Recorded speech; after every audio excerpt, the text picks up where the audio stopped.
Back to the future we go. It's the Batavia Muckdogs taking on the Jamestown Tarp Skunks at home. It didn't seem that long ago that these two teams played each other in a 12-12 tie, and we're here to break that tiebreaker. It's basically in a continuation of that game as the rivalry continues this season. Thank you for joining the broadcast, ladies and gentlemen, between two teams, number 1 and 2, going head-to-head on a beautiful Monday afternoon. The Batavia Muckdogs defending their turf against the Jamestown Tarp Skunks here at Dwyer Stadium. Again, my name is Grayson, Natale. Alongside me, Jarrett, Campbell. We'll do how we always do things on the broadcast. Jarrett, how you doing today? I'm doing pretty good right now. Like you mentioned, it's that 1 versus 2 matchup. The two best teams, both teams very similar, love stealing bases, love being aggressive on the base path. Right now, winner controls their own destiny in the rest of the season. If the Batavia Muckdogs win, they have the tiebreaker against the Jamestown Tarp Skunks. So unless they beat them regularly, they can't beat them on the tiebreaker. But Jamestown's now trying to gain some ground if they win against the Batavia Muckdogs, where they'll be matched up against Wednesday over at Jamestown, where that game will have even more implications if the Tarp Skunks win today. It's all about numbers as the playoffs are just less than 2 weeks away. The season ender for the Muckdogs is less than 2 weeks away. July 25th, the last game of the season for them, and the playoffs will start July 27th. So 2 weeks from today is playoff time. So everyone's looking at the numbers, statistics, and film. And it's all coming down to almost a preview for today's matchup between number 1 and number 2 within the West Division of the PGCBL. But before we get into too much or a little further ahead, we will take you to look at the starting lineup between the Jamestown and Muckdogs rivalry that will continue here. But for both rosters, here we go. Reminder, starting lineups are brought to you by Tompkins Bank of Castile, and we're underway with this one. So the first three for the Batavia Muckdogs, it's center fielder Jalen David, second baseman Cooper Russell, and third baseman Jackson Inman. Over on the other side for Jamestown, center fielder Grant Moore, third baseman Eric Weeks, and first baseman Nolan Smith.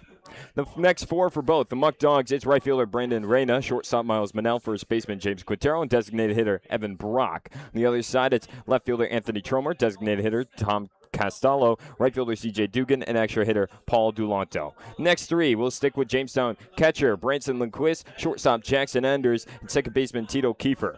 For the Muckdogs, left fielder Kyle Vaughn, catcher Luke Rybczynski, and extra hitter Jaden Vasquez. And on the mound for the Batavia Muckdogs, it's Gavin Chandler. He's got the starting nod today. On the other side, it's number 29, Zachary McLean. And you read that right, folks. Luke Rybczynski is back on the Muckdogs roster as he comes in to help a depleted catching squad, and he's going to make a name for himself, and he's instantly ready to go for Batavia back within their own lineup. And again, Gavin Chandler has the starting nod for the Muckdogs. We'll take a quick look, or a closer look, should I say, at Gavin Chandler. Gavin Chandler, University of Southern Wesleyan. I know we had a Wesleyan. I know we had that huge argument. That's what I was about to get on how to pronounce it, and I already forgot. Wesleyan. Redshirt junior, Alabaster, Alabama, as they call him Bama here. Throws left-handed, standing at 6 foot, 220 pounds. His ERA on the season, 2.97, 32 hits allowed, 11 runs, all 11 earned, over 33 and 1/3 innings pitched, and 25 strikeouts. Yeah, Gavin Chandler's already had 2 matchups against the Tarp Skunks this season, and right now he's got to look to do what he's been doing again. Right now he's 2-0 against the Tarp Skunks. Right now he's hoping to make it 3-0 today here in Dwyer Stadium. Out of pitching right now, in the games played and for him qualifying for this statistic within the league, he's 4th in the lowest ERA. Again, that's the 4th lowest qualified ERA for that statistic around the league as it stands today. But again, you can see lineups being announced in the background. Won't just step aside right now, but we will be stepping aside when the national anthem in a few moments gets underway. But again, I will go back to what I was originally saying. It all comes down to numbers here. Batavia, number 1 within the West Division. And the status for them is clinch watch. I did make a mistake in my math a few broadcasts ago about what it took for them to clinch a playoff spot. And right now, their magic number for a playoff spot, to be clear, a playoff spot is 3. 3 wins because Elmira, only with 8 games remaining, can only get a max win of 24. And against Niagara Ironbacks, that's the team that would potentially beat us out, was 27 wins if they won all 12 straight.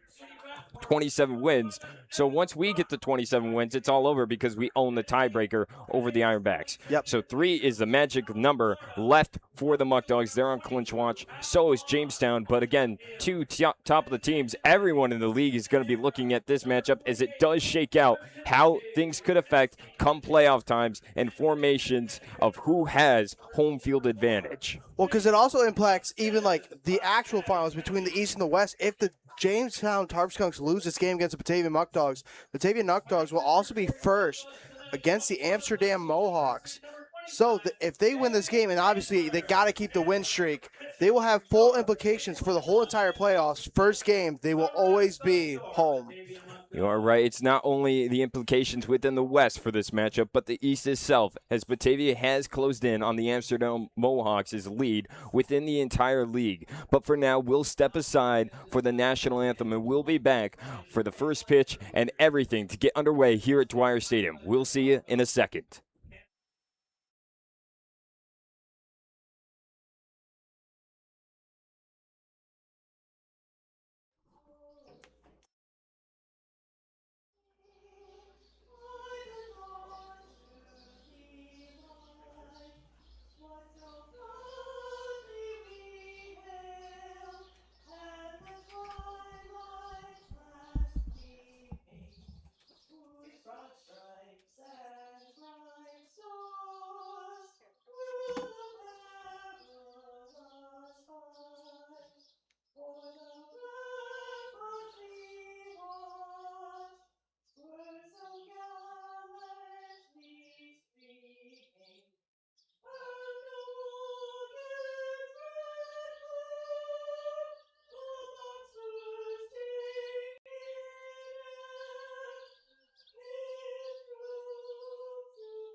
Turn it up, baby. Feel it on 3. 1, 2, 3. Let's go. And we're back and ready to go in just a few moments. But before we have a thing to call back, it's the talking points for Jarrett Bear, and more specifically, Jarrett Bear's Cookie Jar. And take me through it, Jarrett. I absolutely love that name. So first things first, like we discussed before, the implications, winner takes all. Winner of this game, if the Batavia Muckdogs win, they now control the tiebreaker. They'll always have the lead against the Muckdogs or against the Tarp Skunks unless the Tarp Skunks beat them regularly in games played. Defend the turf. Right now they are 15-2 at home, while the Tarp Skunks, though, they're really more of an away team than a home team. 14-2-1. No free giveaways. Right now, the Tarp Skunks are first in the league and walk. So right now, Chandler's got to have a good performance. Can't allow free bases because they're also second in stolen bases. And then also large in the margin. Right now, 1 game separates each other. And right now, if they win this game, they'll be up 2 games. And in that situation, they'll have full control as long as they stay ahead of the Tarp Skunks. That's Jarrett Bear's Cookie Jar as it makes its return after quite some time. But again, a game that has everything on the line, a preview for the playoffs, a preview in whatever way, shape, or form, solidify or potential chance to solidify a record against the other team to have home field advantage, and the tiebreaker is they're 3-1-1 going against the Tarp Skunks today. The last matchup being that tie 12-12 not too long ago. The last time before that, it was the 8-6 win on July 1st for Batavia. But we'll take you through the Batavia defense as well before we get everything fully underway. Gavin Chandler on the mound. At catcher, Luke Rybczynski. For your infield, right to left, James Quintero, Cooper Russell, Jaden that's supposed to be Miles Manel. That's an error on my behalf. But Miles Manel. Then Inman over at third. For your left field, that's also now Kyle Vaughn, Jalen David at center, and Braden Reyna at right. I guess I got through halfway through my work and then got sidetracked with something else, but Vasquez is also still in the batting order. So that's something to know, I guess. Apologies for that, but again, Kyle Vaughn, Jalen David, and Braden Reyna over for your outfield for the Batavia Muckdogs. Everything on there in the updated graphic is correct. So we'll look a little further into Gavin Chandler. In the last matchup, he did play for the against the Tarp Skunks in that 12-12 tie. It was a very short outing. Didn't go exactly how he wanted. Didn't complete any full amount of innings pitched, allowing 2 hits, 3 runs, all 3 earned, 1 batter walked, no strikeouts, only across 3 batters faced. But in the last matchup, when he got the starting nod was July 4th, and he had a much better outing there. 7 innings, with the starting nod, 4 hits, no runs, and 9 strikeouts. But here we go. The first batter he faces today against Jamestown is number 2, center fielder Grant Moore.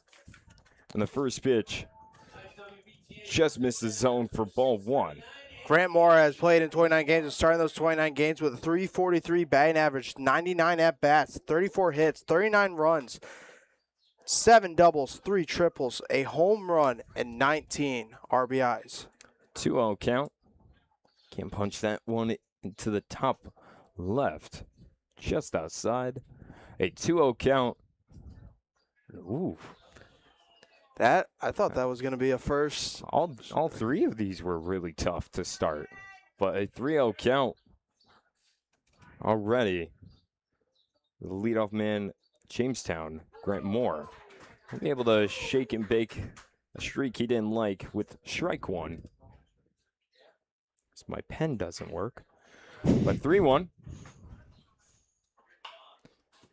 And that's going to be hacked over to second. Cooper Russell able to stay in front of it and make the first put out. A ground out for Grant Moore puts up out number 1.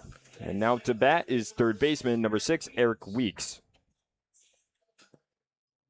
Gavin Chandler is a man that never really walks a lot of batters. So in that situation, coming back from a 3-0 count, perfect situation, as that time he asked a little bit of help from his teammates to get the job done. So 1 out. And that's Eric Weeks up to bat. Take ball 1 down low.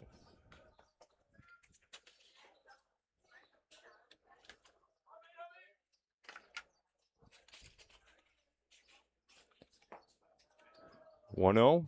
It's also down low with 2-0 count.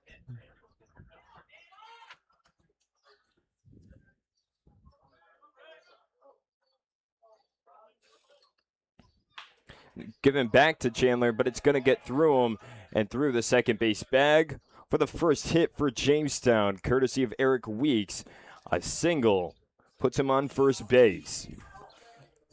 Another interesting talking point when I found out doing research. So the Batavia Muckdogs broke the team record in stolen bases with 141. And to put into perspective, Jamestown right now, being second, has 126. They are right now second in the league. So 2 teams that absolutely love stealing bases and being aggressive in these ball games. Now to bat with a 1-0 count. It's first baseman number 14, Nolan Smith. And Chandler already having some issue, not with himself, but the umpire, if you ask me. Yeah, he's trying to figure out the zone right now. You usually want it, these look like strikes. I'm going to be honest, like where we are. Like that one. Like I'm thinking that one. Wow. That one looks like it's got the inside corner. That's.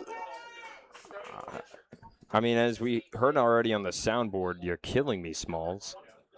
Like, Jeez. 2-0. Down low. That one I do agree with. Yep, and right now Smith has got a 441 batting average with 11 games played and 11 starts, 34 at-bats, 6 runs, 15 hits, 3 doubles, a home run, and 11 RBIs. And 3. Wow. Okay, Called ball 4 and a walk for Nolan Smith. Puts 2 Tarp Skunks on base, first and second covered, and it brings up the cleanup man, left fielder, number 11, Anthony Tromer. Yep, I guess that strike zone right now is going to be a little bit tight today. Like most of them I would say look like strikes in my opinion because we got the perfect view, straight dead on, and it's like it's very thin right now if I'd have to say anything. Thin and tight, like depth, because like a lot of those I was thinking even were hitting the inside corners. Gets underneath, over to left, a little too much hang time, and it's dropped. Dropped in the outfield. A throw back to the infield. Gets away, play at home, and a play that gets away from the Muckdogs brings in the first run for the Tarp Skunks. They're up 1-0, just like that. Hitting that on a bloop over to left field, Kyle Vaughn came reaching across. Seemed like Jalen David, in terms of distance, had the edge. I think it was more just miscommunication right there because they were like so close to each other, and then Kyle Vaughn dropping the ball right there. I think he was very close to Jalen David that they almost maybe collided with each other. It looked like, I'm not exactly sure who was trying to make the call off there. It's first and second now. Dropped by Vaughn in the outfield. And then the throw in, a little off the target, dropped down to the dirt and allowed Eric Weeks to come home for the first score. It brings up left fielder, designated hitter, number 30, Dom Costello. It's high flyer to center, caught by David, who guns it in, and no one else will move. So 2 outs, a fly out over to center. But that's not what you want early on, I can tell you that. Now coming out to bat, CJ Dugan.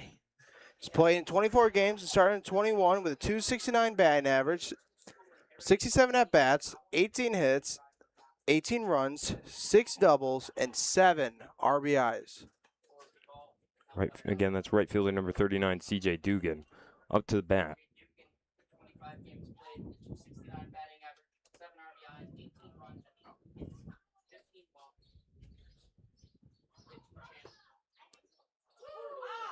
It's a rare strike call from the umpire. Again, not to Chandler, but again, from the umpire.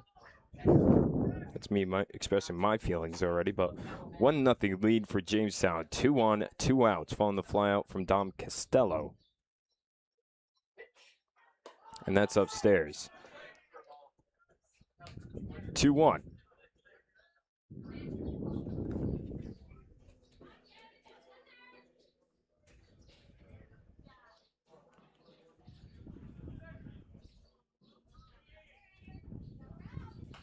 Gets underneath.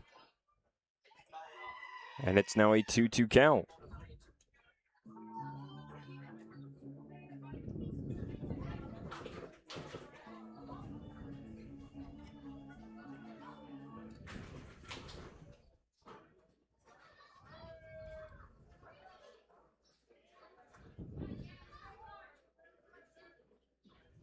Two, Gavin Chandler to deal, going foul, will do it again.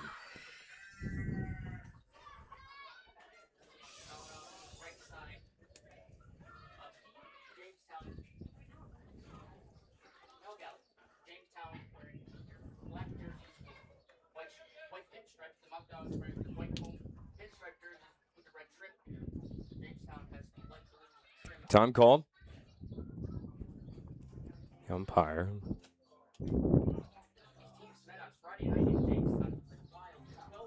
Update in his notes. 2-2. And here we go back to resumption. Again, 2 on, first and second. That's Dugan at the plate with a 2-2 count. Dealt inside and off the inside part of the bat, going foul. He might have broke it, and he did. He's going to have to get a new one. Yep, nice piece of firewood now right there. Tried to get him with that inside corner. Tried to jam him a little bit right there, and he did, but just couldn't stay fair. Had him going at least, so he knows he can make him chase. That's sometimes all the knowledge you need as a pitcher. That's right. I'd go back to it. I'd throw it again. We'll see what we get here. Again, a 2-2 count. 2 on, though. Jamestown already bringing 1 off the error from left field. It's too high. Pushes it to a full count. So the hit from Traumer that ended up going down as an error against Kyle Vaughn over and left. Was allowed Eric Weeks to advance and score. That's driven over to third, and Inman caught it. great snag. Wow. That's a saver right there. Inman lunging out to save it. That could have gotten by him and done a lot more damage, but no, it will stay as is. 1-0 for Jamestown, following impressive fly out that Inman, on behalf of for the Batavia Muckdogs, keeps it again. 1-0 for the Tarp Skunks. But Batavia, they'll have their first chance to the batter's box in just a second when we come back.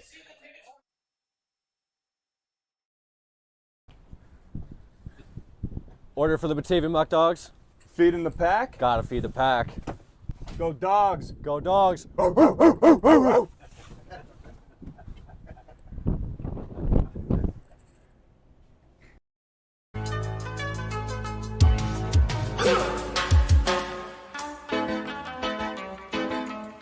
boys, what you want, what you want, what you gonna do when Sheriff John Brown come for you? Tell me what you wanna do. We don't want you to like coming here. We want you to love coming here. Batavia Downs, official sponsor of the Batavia Muckdogs.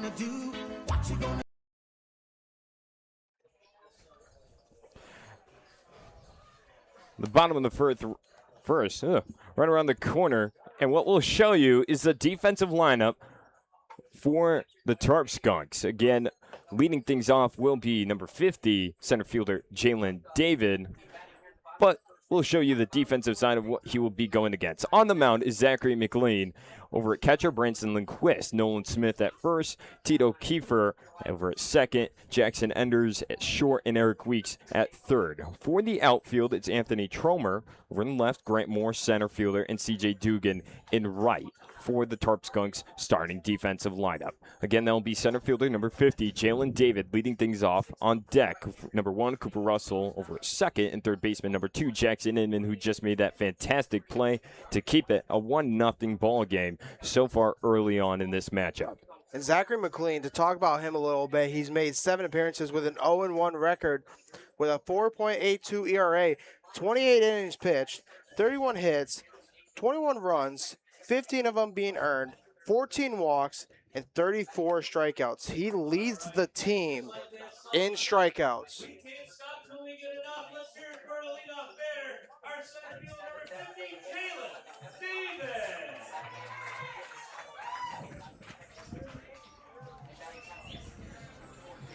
All right, and we're ready and underway. Let's get things started here. Jalen David will lead things off. A master at stealing bases as he's broken the single-season stolen base record for an individual player, might I add, as that's ball 1 upstairs, as they both broken the team overall record in the individual player record, that being Jalen David, with Glenn Brooks, who's not too far behind him, but still out with a hamstring injury. Yep, we've lost a lot of players due to the hamstring. Joey Socorro is the other one that's got a hamstring injury. He is not in the lineup today. And Cooper Romick is another one who doesn't have a hamstring injury, but he's got a thumb injury. So, well, the one thing right now for Joey Socorro, his injury's been updated to a groin injury. Groin, yep, we did see it. It did not look that good at all. But Jalen David has played in 28 games. He started in 28 with a 350 batting average, 100 at-bats, 35 hits, 37 runs, 3 doubles, a triple, and 14 RBIs. 1-2 count. It's ball down low. 2-2 as it stands right now for David. We've seen all type of cards when David is up first to just lead things off in general. He'll bunt early on the first pitch, or he'll wait to the last possible moment. We'll see what we get here. 2-2 count. Pitch. Swing on an outside. Has him chasing, and it's a strikeout for Jalen David. 1 out for the Tarp Skunks defense. It brings up second baseman number 1, Cooper Russell. Another stealing demon. He had to step up when both David was dealing with a hand injury and Glenn Brooks was dealing with his current hamstring injury. There is not really a guy that was popping off the page in terms of stealing, and Cooper Russell fulfilled that role. He's now quickly accumulating stolen bases at 19 coming in today. He'll take strike 1 looking. That's just on the outside part of the plate, but I guess the zone winded up a tad bit. 0-1 count for Cooper Russell. And Russell also is a good man in terms of getting on base with a 393 batting average. He's played in 21 games. He's starting 19. We'll foul it off over to the left side. 56 at-bats, 29 runs, 22 hits, 2 doubles, a home run, and 15 RBIs. Crowd now getting into it for Russell. 0-2. Clean set, delivers. Up high, barely. Good eye from Russell. Not flinch at that one as it goes by for ball 1.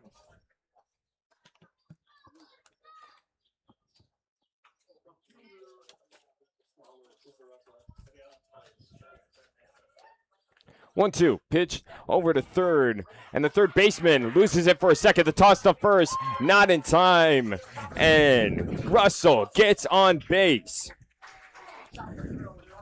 Struggling was the third baseman for Jamestown, that being Eric Weeks, a little too hard off the hop, and he was struggling to pick it up in one good motion. Gets by him and allows Cooper Russell to reach first off an error. Yep, it is considered an error right there, and now Cooper Russell at first again. We like to call him Superman. We try to give names to every single player, and he's our Superman. Like we mentioned, 19 stolen bases. It's a pickoff attempt right there. Pickoff attempt, no good. Third baseman number 2, Jackson Inman, up to the plate after an amazing snag earlier to round things out for the top of the first. Again, Cooper Russell reaching first off an E5. Another pickoff attempt. It gets by the first baseman. Unfortunately, Cooper Russell was looking the other way when that throw got there, so not able to advance off it and capitalize a little more. But still, 1 out. Cooper Russell sitting over at first. After back-to-back pickoff attempts, we've not seen a pitch yet, though, for Jackson Inman back at home plate. And Inman has played in 25 games and started in 25 with a 4.24 batting average, 85 at-bats, 29 runs, 36 hits, 10 doubles, a triple, a home run, and 24 RBIs. First pitch is outside, a 1-0 count.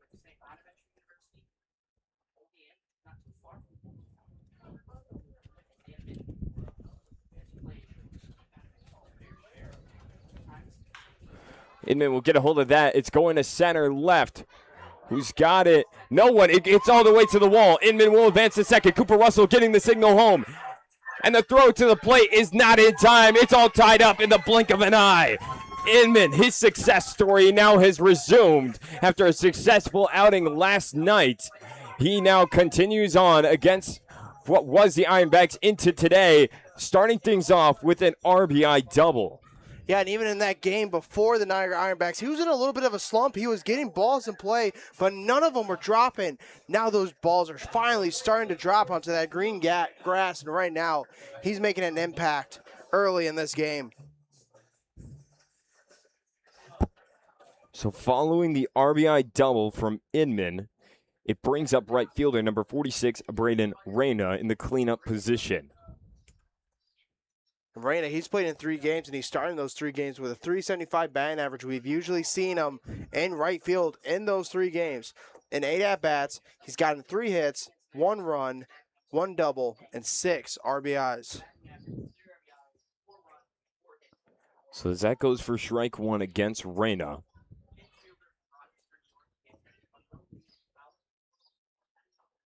See the pitch number 2, that's outside. Pushes the count 1-1.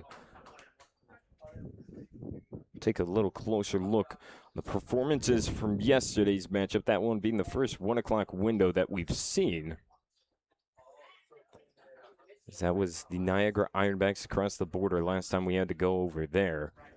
So we're going to see the times we play each team dwindle with 2 weeks to go. It's outside a 2-1 count. But in that matchup, again, against the Niagara Ironbacks just yesterday at 1 o'clock, so it didn't take long to get to that.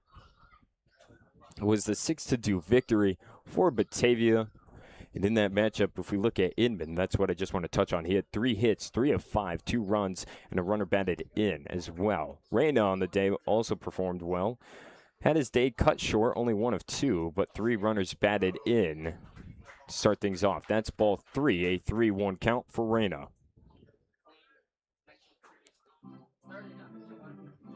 And we see all these new names as players have departed, players have gotten hurt, and the Muckdogs just trying to fill the gaps. One of the new names is Reyna. Coming around to the end of the regular season. Lines that over to center. It'll get down. 1 hop to the center fielder. The play at the plate. Cut off by the pitcher, and he can't get a hold of it. And Inman's in for the score. An RBI single for Reyna. His day will also continue from yesterday. Players bringing over what they can, and it's performing well. 2-1 lead for the Muckdogs, just like that. And we talked about Gavin Chandler having so many performances against the Jamestown Tarp Skunks. McLean is the other one in terms of the other side, where the Tarp Skunks have used him a ton against the Batavia Muckdogs. It all is going to depend on which team learned the most of the pitchers that they are facing right now. So brings up shortstop number 8, Miles Manel.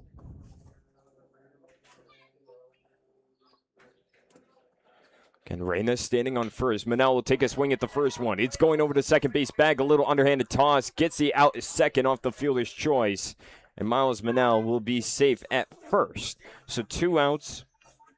To a fielder's choice situation. Manel wasting no time taking a swing. It didn't appear yesterday's matchup. Had the off day. Vasquez took his spot in shortstop, or I should say. Oh my goodness. Should say. Oh, why am I? That was embarrassing. But fresh count, 2 outs. Oh my. Should say. I'm not doing this on should purpose. Say. Go. Should say his usual spot. Manel at shortstop.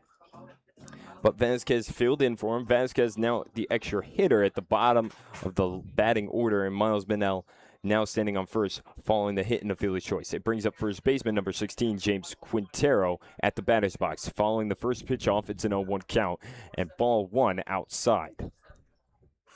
Oh, that was a struggle. Should say. Do it again. You got it. Should say. Boom. There we go. Ugh.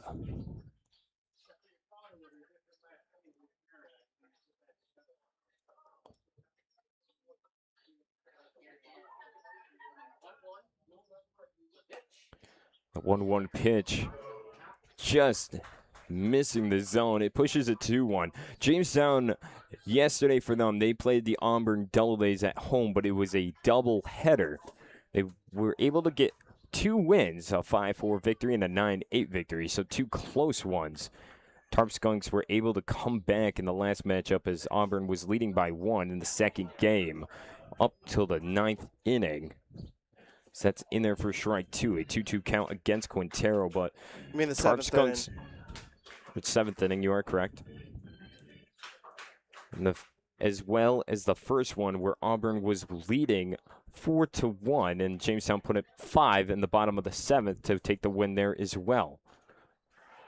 And a hit by pitch off the 2-2 count gives Quintero a very common card dealt. I feel like every time we do see Quintero up in the box, he's usually getting on base with a hit sent to the dugout or the other now popular option for Quintero, it's a hit by pitch. I need to check his stats on how many times he's been hit on this season. Well, but it he was feels hit like yesterday. it's been a lot recently.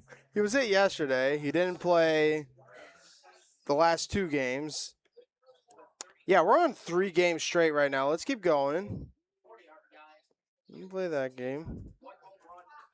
But now to bat, designated hitter, Mr. Reliable, number 11, Evan Brock. 2 outs. He's got 2 on as that's ball 1 well outside. Evan Brock on the season, batting average of .355, 107 at-bats, 21 runs, 38 hits, 8 of those being doubles, 2 triples, and a home run in that collection. 40 RBIs off 53 total bases. Yeah, he's another player right now that before has been in a little bit of a slump right now. Right now, that's a big reason why he's kind of like falling down in the lineup in a few of these games. So right now, it would be so nice, especially in this game where he starts to feel himself again, especially with the playoffs also looming. A 1-1 count. Clean set. Checking the runners, deals home. And punches that in the bottom right for strike 2. A 1-2 count for Evan Brock. We'll see if McLean's able to keep it where it stands. A 2-1 score for Batavia as they've answered the call and taken back the lead. Not really taken back, but the first lead for themselves tonight. 1-2 pitch. Swing and a miss. And a strikeout for Evan Brock off the 1-2 brings an end to the first inning. Batavia taking on a lead early, 2-1. It's only by 1, but that should be enough if Batavia can keep on answering. And we'll see how this game does unfold in a very high-stakes matchup coming to an end of the regular season. It's going to be a good one. Don't go anywhere because we're staying on for this break for the first time tonight. So, top of the second, right around the corner, 2-1 lead, and what we're going to talk about, it's the standings. We've talked about this so many times already in the pregame show, and we just keep mentioning it, so why not just get it out of the way early? Batavia Muckdogs on top of the West Division at a 24-6-1 record. Jamestown right behind them, only 1 game behind at a 23-7-2 record, and that's why I keep emphasizing the importance of this matchup. If they win, we'll be tied. They're on a 3-game win streak. Batavia is on a 2-game win streak ever since the two teams tied at snapped their win streaks. The Muckdogs, though, better in their last 10. 9-0-1 in their last 10 matchups. But the Auburn Doubledays sitting comfortably at 3rd, 18-12. And the Elmira Pioneers trying to make a last-second swing to keep on moving. 16-5 is where they sit at. And the Ironbacks right now are out but looking in at 15-1. The Oilers, Red Wings, Americans, Pilots all still got work to do, but I should specify for the Pilots, they have been eliminated from playoff contention. The Niagara Falls Americans, they're right out there. I believe they're 2 losses from mathematically being eliminated. The Niagara Ironbacks, they're chasing. Olean is still chasing. They can control their own destiny given the fact that they remain only a game and a half behind the Pioneers. They're still in the mix. Geneva, they're falling back out of it after a midseason storm and now a little collapse and trade of wins and losses puts themselves on the brink of elimination. But Batavia and Jamestown both on clinch watch, as I believe Jamestown, they're 6. Their magic number should be 5 with how tiebreakers are unfolding. Without tiebreakers it's 5. And right now also, we could see some movement in the standings. Niagara Ironbacks are playing the Olean Oilers as that ball is popped up over to right field. It is caught by Reyna. Made the run for it. Just missed behind us in the top of the second. The first out for the Batavia defense. A fly over to right. Reyna on the snag. That was Paul for Dulanto. Jamestown, extra hitter number 4, Paul Dulanto. It brings up catcher number 45, Branson Lindquist. Again, 1 out on the fly out over to right. First pitch inside. It's ball 1. And Lindquist has played in 18 games and starting those 18 games with a .262 batting average, 61 at-bats, 14 runs, 16 hits, 6 doubles, and 13 RBIs. Strike 1 for Lindquist.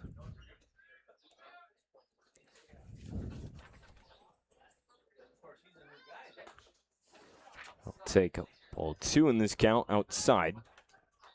Kevin Chandler still in search of his first strikeout on the day. That's rifled over to third. It stays fair. The play, a long toss from Inman, but he's able to get it in time. The second out. A put out from Inman on the ground out from Lindquist.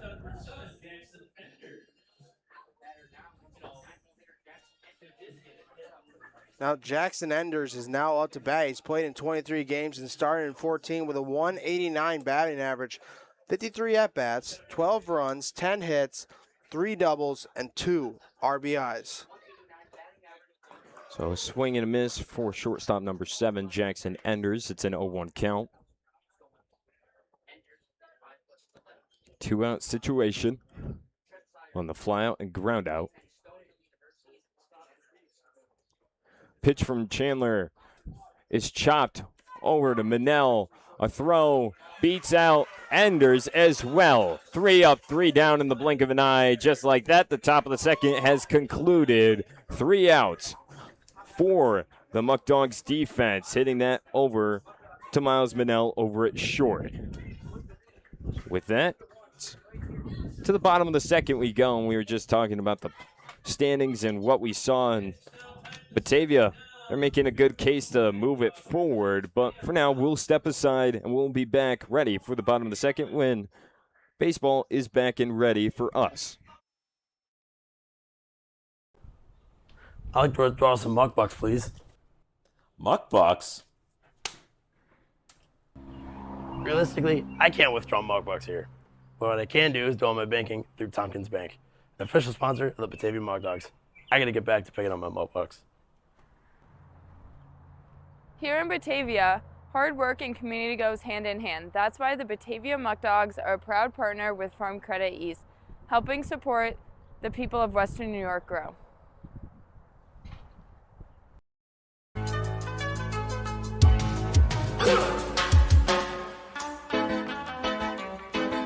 Bad boys, what you want, what you want, what you gonna do when Sheriff John Brown come for you? Tell me what you wanna do. We don't want you to like coming here. We want you to love coming here. Batavia Downs, official sponsor of the Batavia Muckdogs.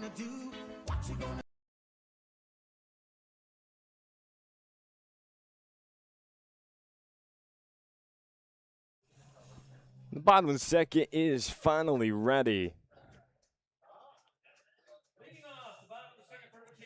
So leading things off, bottom of the second, it's left fielder, number 22, Kyle Vaughn. Kyle Vaughn on this season, in terms of batting, a .214 batting average across 42 plate appearances, 11 runs, 9 hits, 3 of those being doubles, including 2 home runs as well. 7 runners batted in off 18 total bases. First pitch, he sees he'll show bunt, lay it down the third baseline, but it goes foul, going down as strike 1. At least you don't have to go to border checking anymore unless you have to go. Nope, we don't have to go back, and it's kind of a relief. That 1 o'clock game, it was full traffic, as by the time we got back there, it was 5 o'clock. So for us, it's a little easier management for our upcoming road games, which that number is now dwindling. An 0-1 count back at the plate.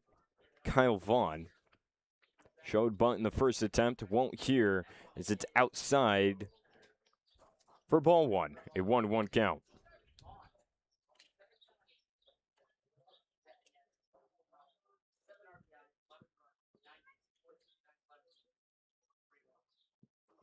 On 1. And punches it in the bottom right for strike 2. It's a 1-2 count.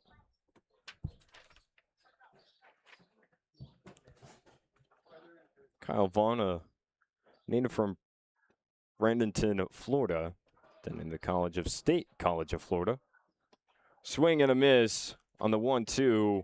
It sends Kyle Vaughn back to the dugout. A strikeout, the third of the day for McLean. his day in terms of pitching, starting off well. It brings up catcher number 48, Luke Rimchinsky. A new number, not a new name though. Name that you guys should be all familiar with, is back in the lineup and ready to go.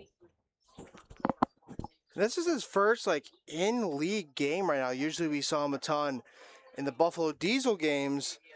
Out of league games right now.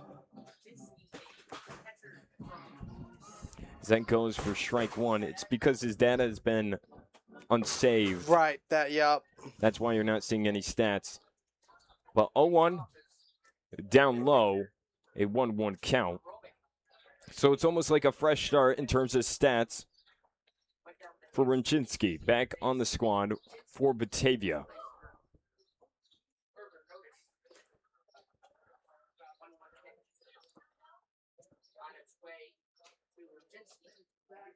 McLean set, delivers, and a little on the higher side, but enough to find itself within the family photo. It's 1-2.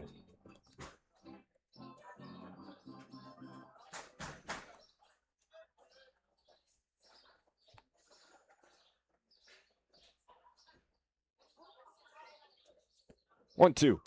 Fouled off. Back to the backstop. We'll do it again with the 1-2 count.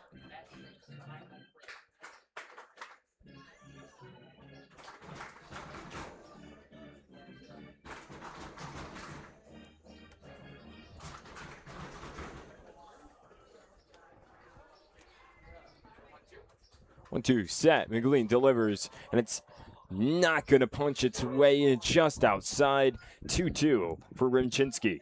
That was a lifeline right there. I'm so confused right now on where this umpire zone is right now. There's been so many calls where I think they're balls, but they're strikes, and then it's the other way around where I'm thinking calls are strikes, but they're balls. Gets a hold of that. It's going to left, but maybe a little too much underneath it. It's the left fielder for Jamestown, shortstop, able to make the play as he went out to the outfield. It's Jackson Enders getting underneath it for the second out.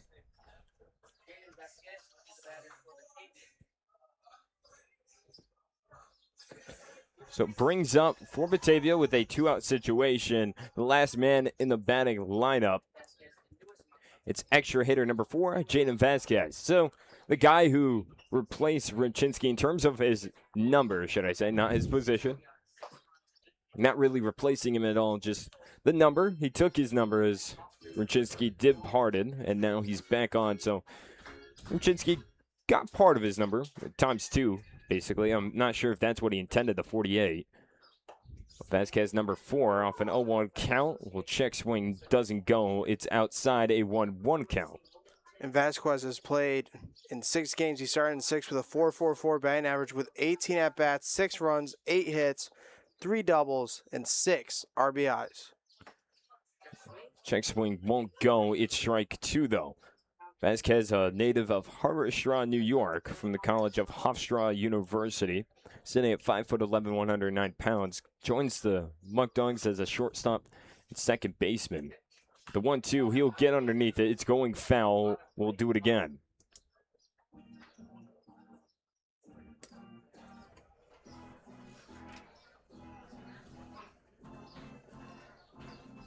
Batavia defense able to hold Jamestown scoreless for the second inning. Will Jamestown be able to do the same is the question. A 1-2 count. Deal home. Fouled off again. Going straight down in the dirt. I think it hit Vasquez as well. Yep, he took a good shot right in the leg right there. He's now trying to walk it off a little bit, take as much time as he needs to get back up in the batter's box. Last thing you want to see is another injury. Again, going over it. Cooper Romick, a broken thumb. Glenn Brooks, hamstring injury over in center. Joey Socorro updated to a groin injury. 1-2, swing and a miss for Vasquez, brings an end to the second inning entirely. Both teams on defense able to hold their opponents to nothing. It's still a 2-1 score for the Muckdogs entering the top of the third when we come back.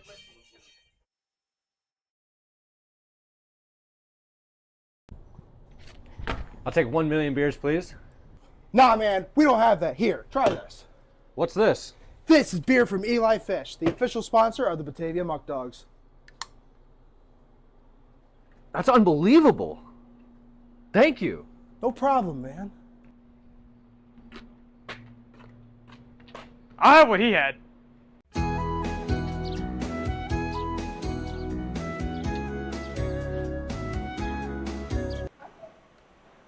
Oh, didn't see you there. Welcome to the YMCA. Let me show you around. They have free weights and machines here at their state-of-the-art gym. They also have open courts here.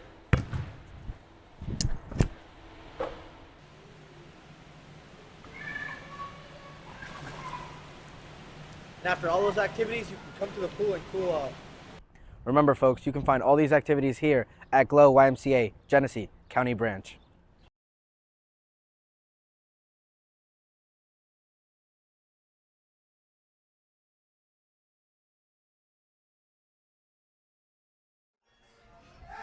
On the top of the third, just a few moments from getting underway, leading things off for Jamestown will be the last man in the batting lineup. It's second baseman number 1, Tito Kiefer, to lead things off here for the top of the third.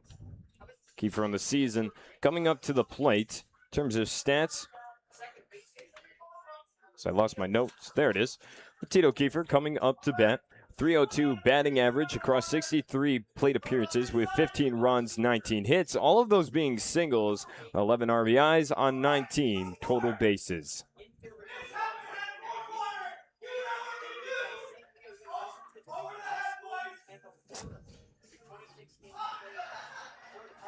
can hear in the background, Mad Dog going to work.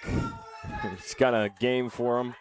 This time it's throwing water balloons into a souvenir hat and trying to get him to pop, but also hold on to as much water as possible. The loser has to dunk the other one's amount of water on the other person's. Mad Dog got hit with some water, too. Saw that by one of the players over there. Got him with some water, too.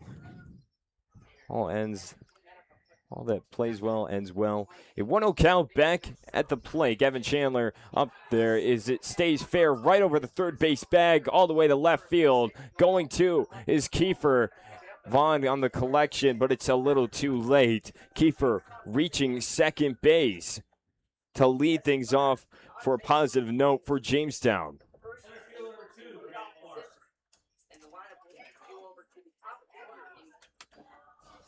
So that hit will go as the second hit against Chandler tonight.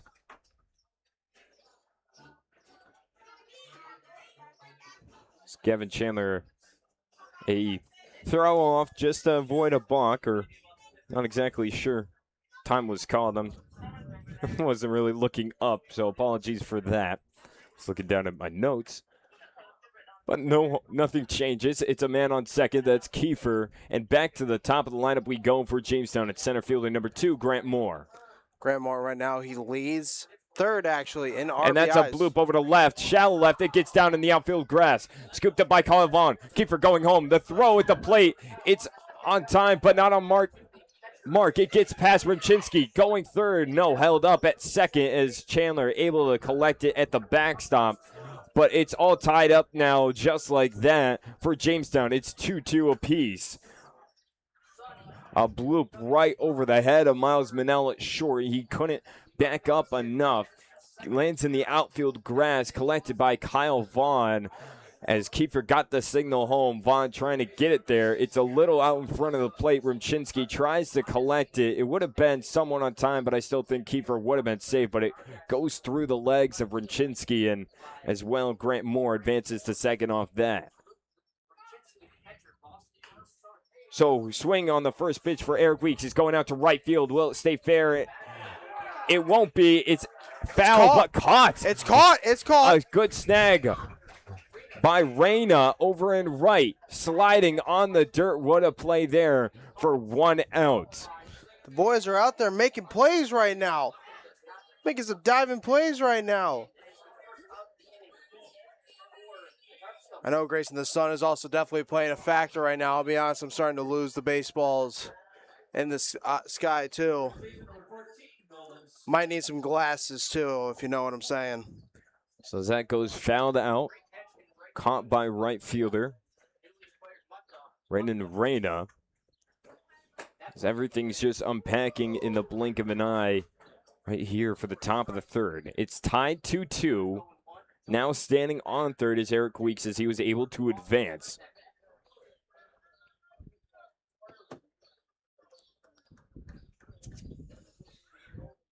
With 1 out, it brings up number 14 first baseman Nolan Smith. He fouls that one off in 0-2 count.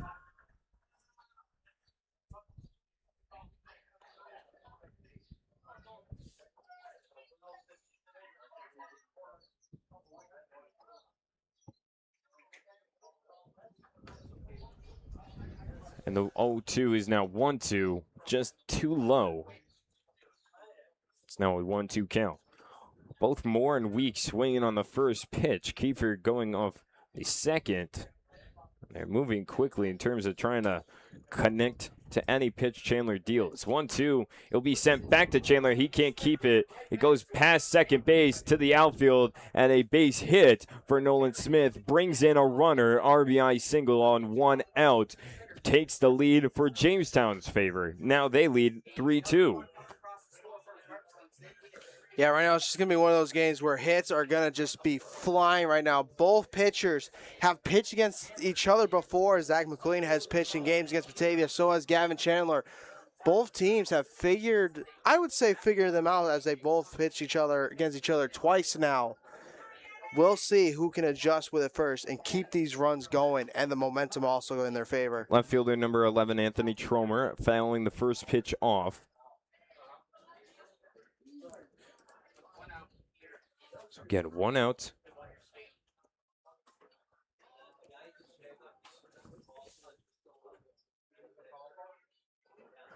Deals here is outside, a 1-1 count.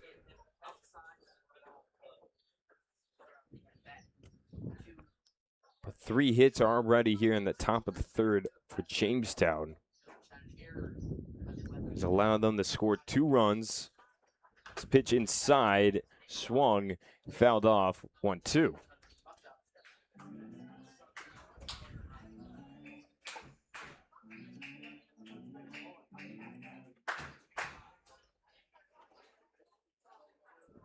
The last inning compared, they got the 3 up, 3 down. It's a different story now. Swan gets underneath it, and it's beamed over to right. It will get down in the right field grass. Jalen David coming all the way over to make the throw. And the play at second, close, but not enough. Maybe got past the bag. No, he was able to connect all the way through. And a double for Tromer. It puts 2 Tarp Skunks out there on the base path. Second and third now covered as it brings up designated hitter number 30, Don Costello. Another hit for Jamestown in this inning alone. The 4th hit. Here in the top of the third, the numbers keep piling on. Right now, it just seems like when you're trying to figure out where the pitches are, especially trying to hit those corners and stuff, right now the umpire has not really called. It's been more balls in terms of strikes. So now Chandler's just trying to beat him the classic way where it's like beating him with the speed and his power. And right now, Jamestown has just matched him perfectly with getting the ball in the play. That's in there for strike 1. Again, Chandler still in search of his first strikeout.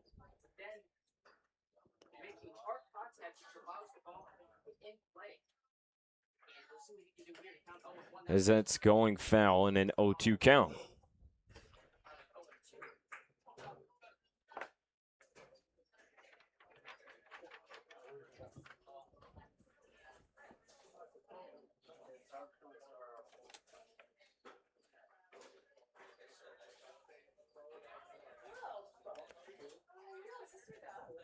0-2, back at the plate. Costello is down in the dirt. Protected by Rumchinsky. It's 1-2.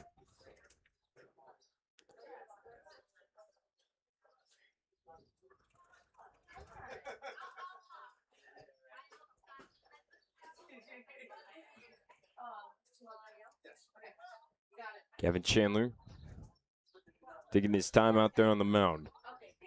He's got 2 on, 1 out. We'll turn his attention to Costello as he steps off. So we got a correction. 2-2's now the count. Chandler was just trying to figure out what pitch he can get a runner out or this batter out right now in this count. 2-2.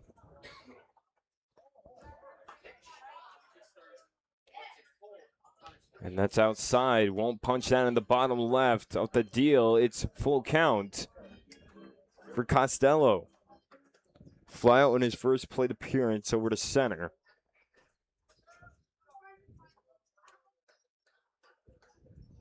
Payoff. It's going foul. We'll do it again.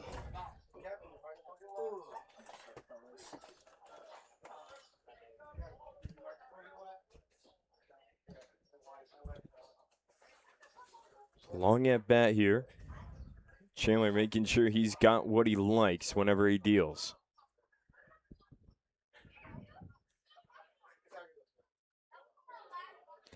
Payoff again, and it's down low. Passes Rumchinsky.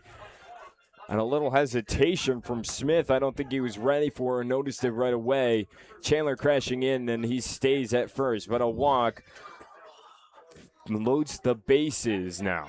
Costello with the walk. Tromer over on second, and Nolan Smith at third. It brings up right fielder number 39, C.J. Dugan. A fly out over to left field, which was caught by third baseman Inman, or excuse me, not left field, but caught within the infield on Inman on that diving snag that ended the top of the first. Going to need to see another impressive defensive play where Chandler to get his first strikeout to get the advantage back on the Muckdogs side. His first is a swing and a miss, and that's a step in the right direction.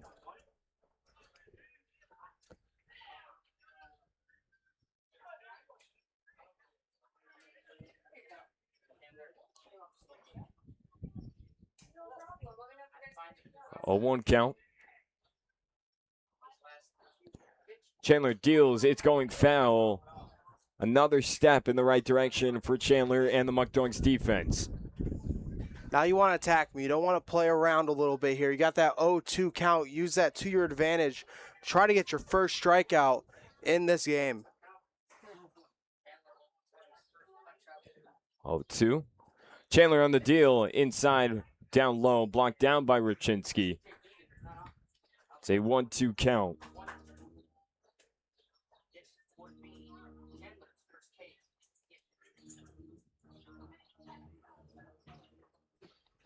A 1-2 for Chandler. Look over at the runner first. Deals home and fouled off. Right on the overhead. Oh, that ball's still up there. We're now just trying to figure out what's the day that ball is going to fall onto the ground. Potentially never at this rate.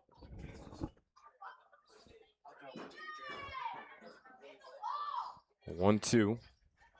Another foul ball. We'll redo it. Chandler deals, and it's up high. 2-2.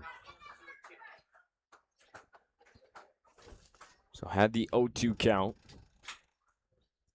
Dugan fighting, fouling one of them off, but it's after as well addition to 2 balls. 2-2 is the count with bases loaded. Chandler deals and driven foul down the third baseline. A lot of foul balls so far. Tarp Skunks, their assignment right now is to go down swinging, and they're making contact. I think Chandler might need to find something in his bag to get Dugan off his shoulders, at least for now, and bring up 2 outs if he can. 2-2, though. He pitches, and it's just too high. Full count for Dugan. They're just not chasing right now. They're waiting for that perfect pitch in order to get some contact on it, right? Chandler's just trying to find a way to get around it. Dugan's fought in both at-bats. His second full count. Payoff. Going foul again. Dugan not going down easy. He went all the way full in his last at-bat. Where then, again, the caught fly out the infield from Inman on the diving snag. That count went further than it should have with all the foul balls. A total of 7 pitches in that count. We're well over this here. Payoff again, and has him looking on the north side of the zone, but still within it. The first strikeout for Gavin Chandler comes at the right time of night. Brings up 2 outs as it brings up extra hitter number 4, Paul Dulanto, but a crucial strikeout for his first of the night. And it's 2 outs. It eliminates a lot of options for Jamestown and Batavia. Just going to hope that they can play with 1 put out and wrap things up just being down 1 and escape with 3 runners left on. But that's to be determined. Going against Dulanto, a fly out to Cooper Russell, ran out to the outfield and gets underneath that. It's going foul and out of play. An 0-1 count as it stands. And he was one of the batters that also went into that 1, 2, 3 inning that they had in the top of the second.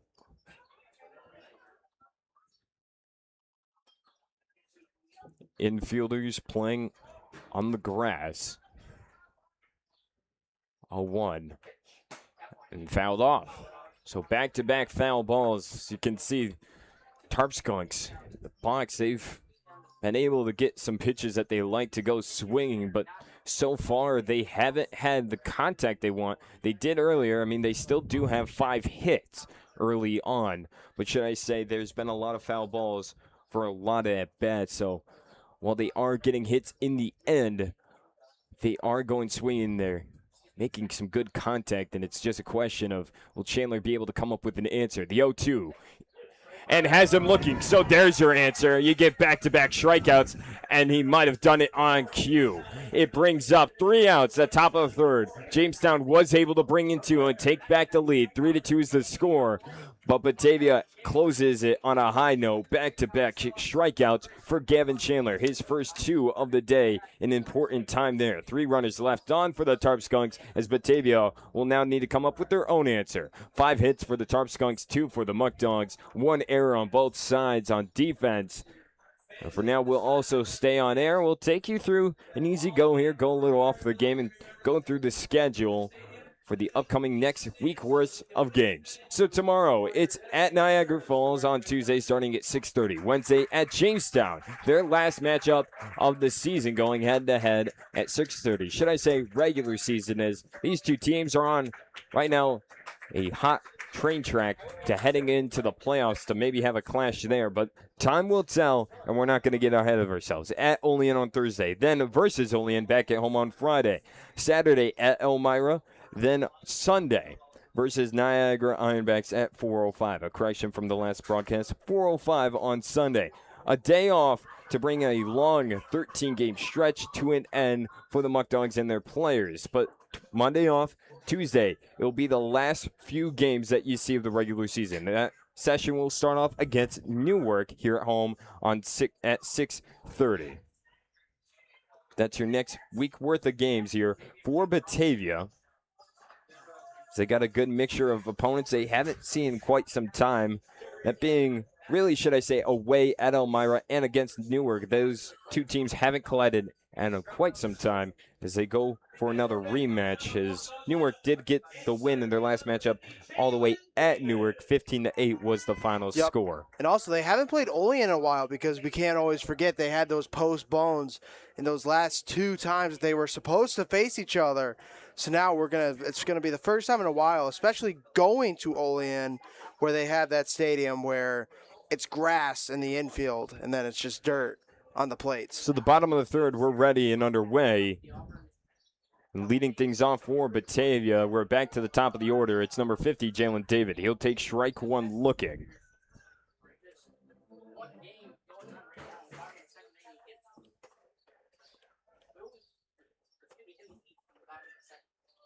swing and a miss on the 0-1. It's 0-2 now.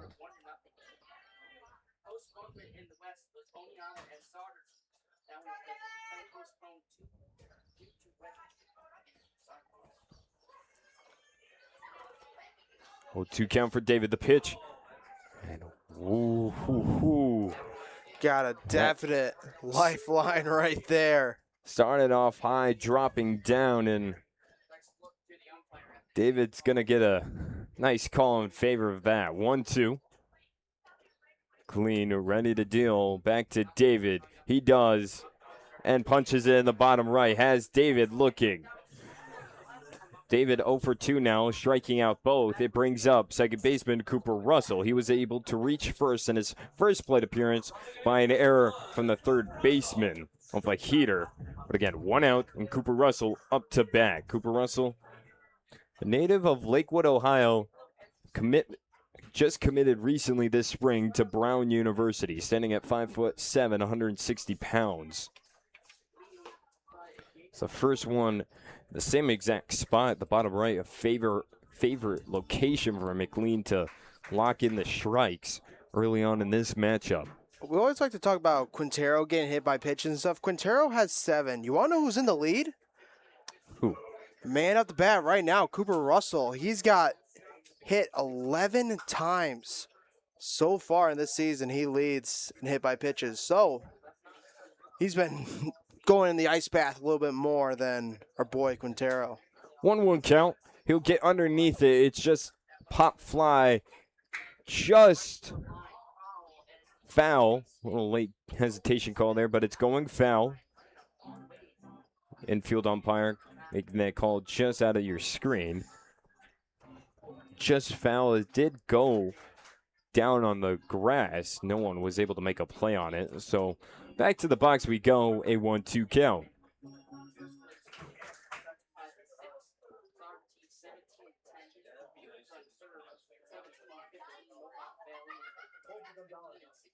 Glean has now 5 strikeouts on the day following the strikeout against David. Is that sent back to McLean off a little bloop? He'll scoop the toss to first, beats out Cooper Russell. And a very late call. The ground out back to the pitcher doesn't work.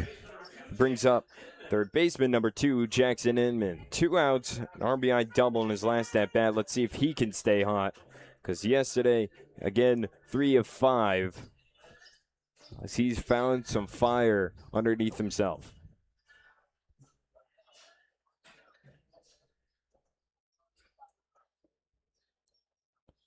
First pitch, he'll take strike 1 looking.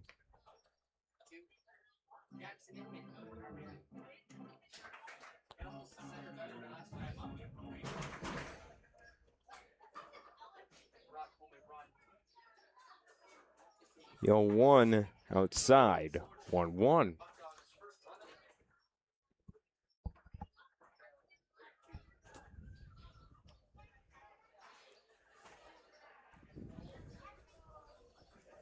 And then from Damascus, Maryland, down in the College of Richmond University, will foul off the 1-1 count.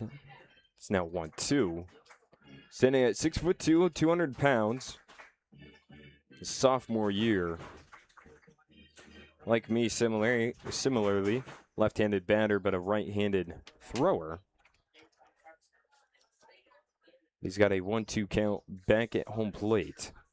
Gleaton deliveries. 2-2.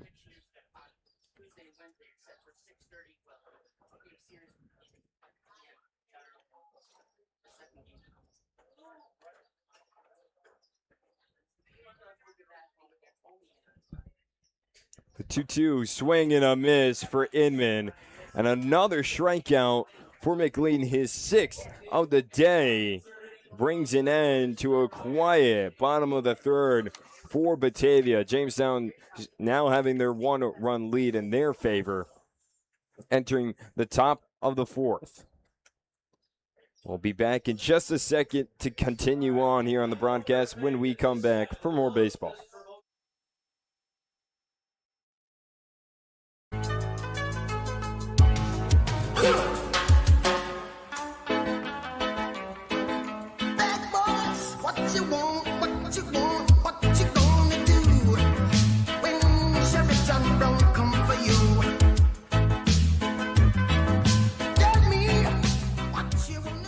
We don't want you to like coming here. We want you to love coming here.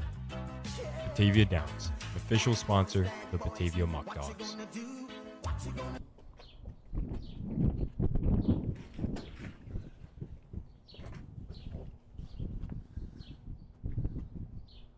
Who are you? Fans, if you get hit with a foul ball, don't call our insurance. Why is no one doing anything? Call UMMC at Rochester Medical Center for help. Should have called him.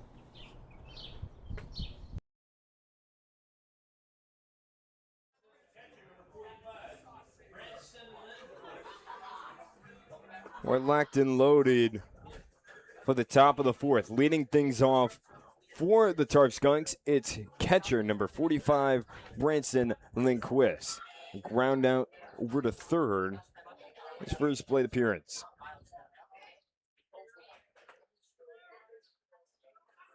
First pitch. Wow. Called ball too high. I just can't figure out the zone right now. There's just so many spots where I'm thinking these should be strikes.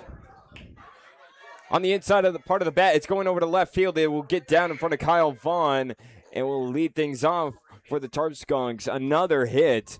That a single for Lindquist. His first hit of the day brings up shortstop number 7, Jackson Enders. Jackson Enders ground out over to short in his first plate appearance. That hit right now for Jamestown will mark their 7th hit of the game. Man on first, no outs. Getting underneath it is Enders. It's going foul, in foul territory. Can Quintero get it? No. He'll lose it. Losing how much room he had to maneuver with over in foul territory. That's what it looked like. He had a little hesitation there in him. Also, the sun playing in a factor. It's bright out here, but he was more looking over towards away from it. So my best assumption is he just couldn't find out how much real estate he had to work with before he ran into the fence. He was too close to the fence, definitely. Not really another person was coming over to tell him, like, hey, you got room, don't worry. You got some room. So correction on my earlier statement, that's the 6th hit. Apologies for that, but the foul ball will make it 0-2.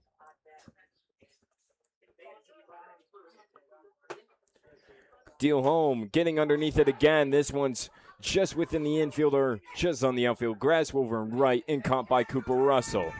So 1 out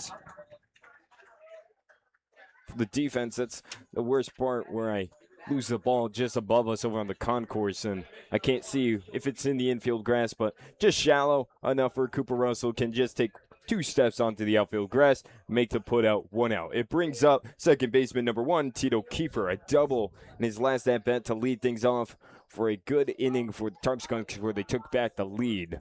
We'll see how he does here. We'll take a swing on the first pitch. It's going over to left field. Kyle Vaughn maneuvering. We'll locate it this time and get the second out. So 2 outs in the blink of an eye. As I got to come up with a new saying for that one. I say that one far too often. But a fly out over to left will get it done.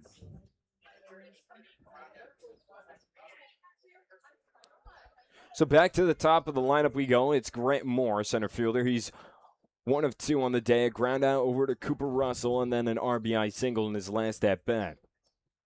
2 outs, 1 on over first. First pitch dealt by Gavin Chandler. It's grounded back to Russell, and rinse and repeat. You get the same results. So 4 up. 3 of them go down, and it works for Batavia for a quick top of the 4th. And maybe they can fight back here in the bottom of the 4th. As we'll stay on air as well. And right now, I'll stick it over to you, Jarrett. We'll get your mid-game discussion of what you've seen out there so far. Batavia took their lead earlier in the bottom of the 1st, 2-1. Jamestown added 2 more runs on sense in the top of the 3rd, taking a small but confident lead, as it seems, as their hitting is working. In Batavia, they're hitting not as much to answer only 2 hits on the day. What do you got? Well, right now, McLean is feeling confident right now. He's got 6 strikeouts right now. He's taking control of the game. Gavin Chandler, on the other hand, he's kind of somewhat taking control of the game. He's not getting the strikeouts that he wants, but he's getting the ground out, the pop outs, the time where it's like the team is there for his back right now. And that's so far the interesting case because they've faced each other twice. McLean and Chandler have both seen the Tarp Skunks so many times in this season. It's just going to be who's going to figure out the pitcher first to make that decision to finally pull him to the bullpen. And today, Batavia's got the arms. We've always had that problem these past few games where they haven't had their bullpen fully 100% ready to go. Today, they hopefully have them ready to go for today's game. We'll see, and we'll take a little flashback here to the last matchup between these two teams.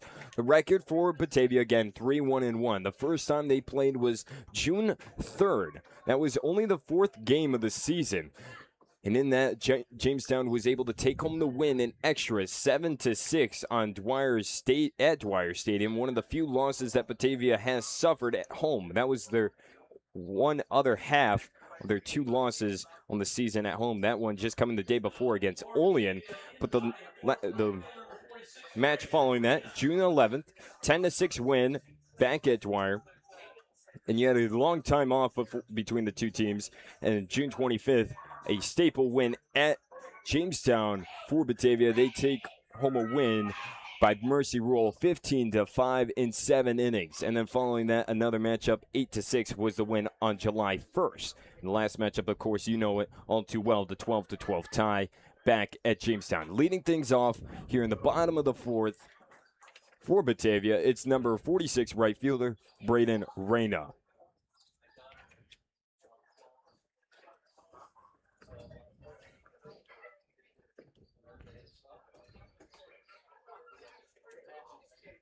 With a 2-0 count back at home plate, Reyna, Rochester, New York native, attending the College of Fordham University, sitting at 6'3", 190 pounds, one of the new names on the block. Positional outfielder, a new name that you see consistently out there in the outfield. But again, bottom of the 4th, 2-0 count. The 2-0 pitch is outside, a 3-0 count, a rare count for any Muckdog.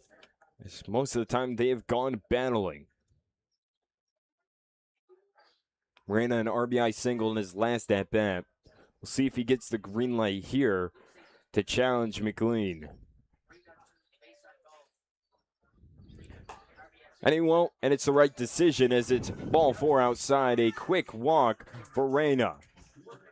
He'll now stand on first base. It brings up shortstop number 8, Miles Manel. Out on the fielder's or reaching first off the fielder's choice in his last at-bat.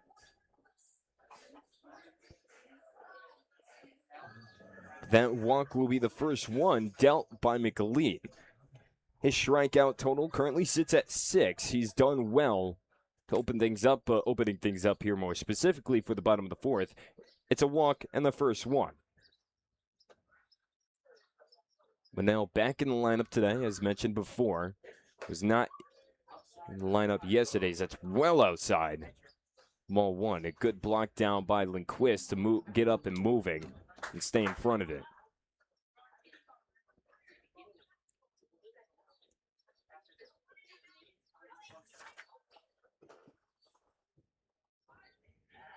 McLean checking over on the runner. He'll try to pick off Reyna, and he won't get him.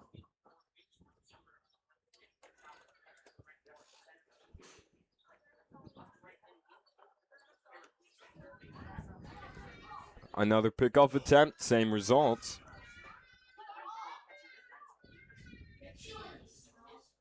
We'll see when we get the actual pitch back at home plate. He's staring down Reyna again. Seems set and he delivers. Won't go on the check swing. And it's down low, 2-0 count for Manel. 6 straight pitched balls. Hopefully I didn't just break that curse. Would like to make it nice and easy for the guys back at home plate if he does continue this trend. But a 2-0 count. Deal for McLean. Manel getting underneath it. It's an infield pop fly. Called off by the first baseman, who does catch it right in front of home plate for the out. So just a little too much underneath that as it goes straight up, only about 2 feet in front of home plate.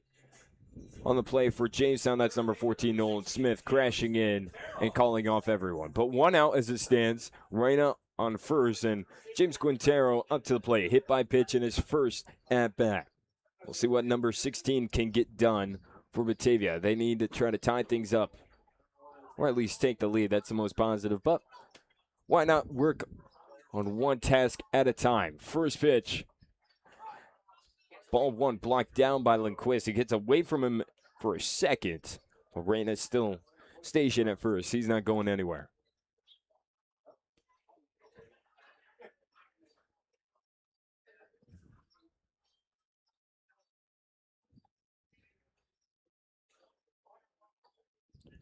One 0. Deals home. It's too low as well. 2-0 count.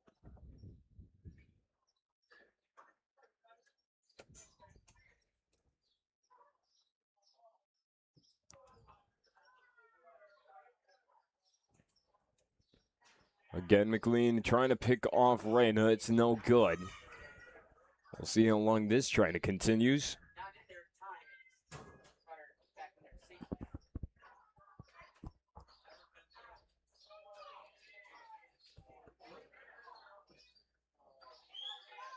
Deals home. It's getting underneath it. It's going deep to center left. And it's the left fielder calling it off for the second out. So a fly out over to left field for Quintero.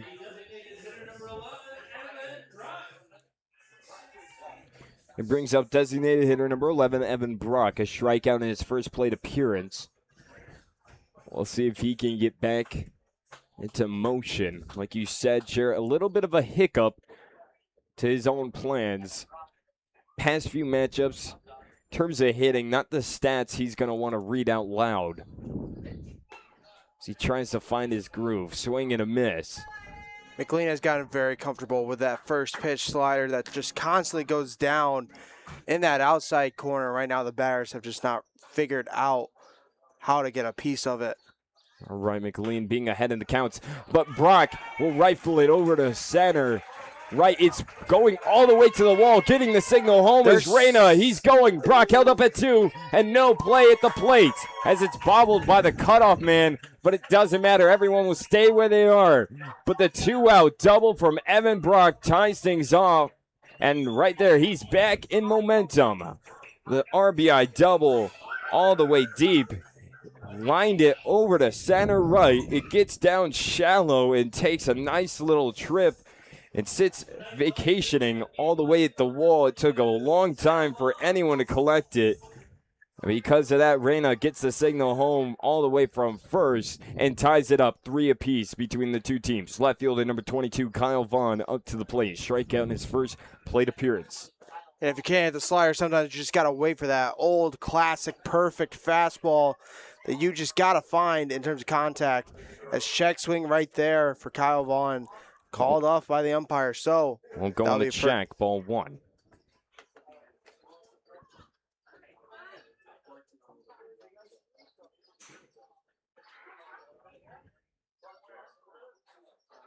McLean set.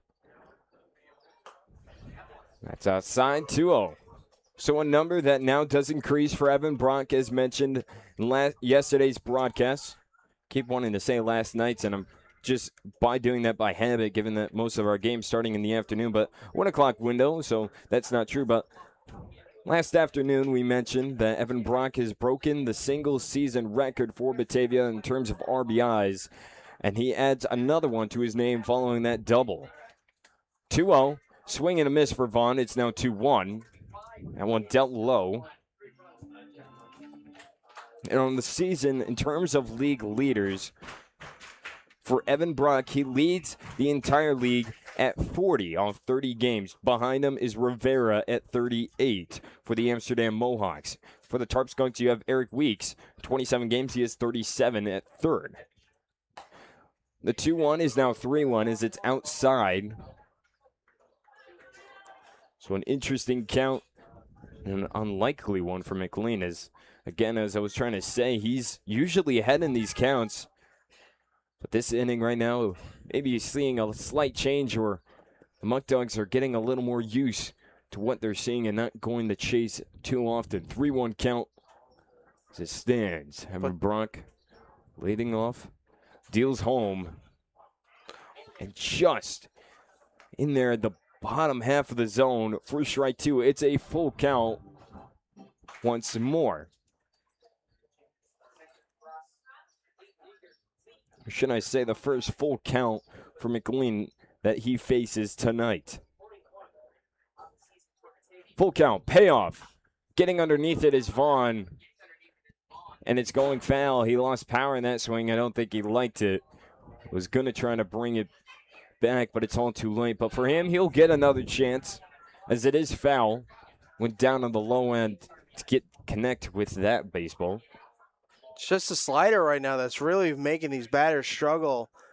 You're kind of now sitting on that fastball right now if you want this base hit, because the slider's just really killing them right now in this game. Payoff. Fouled off again. There's the heat this time. Just a late to getting it is Vaughn. A little off the mark as well. Back-to-back foul balls off the payoff pitch. Keep this at-bat alive with 2 outs.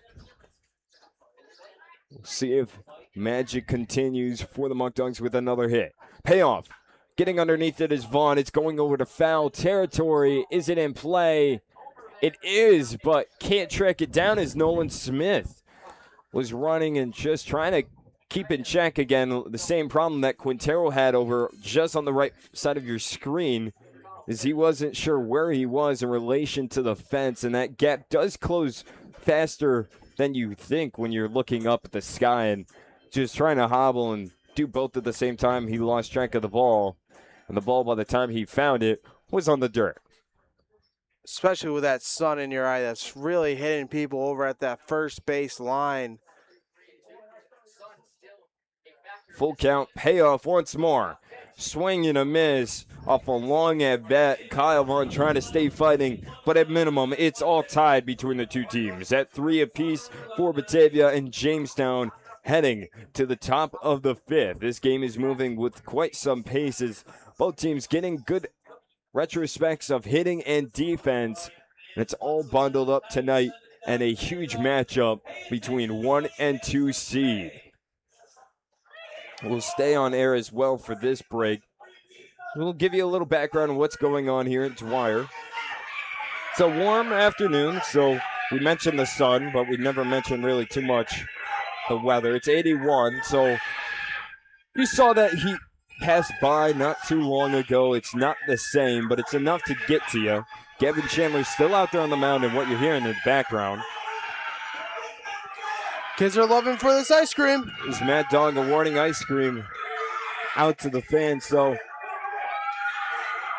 for now, I'm honestly just going to step aside and let him get this event out of the way. Wait.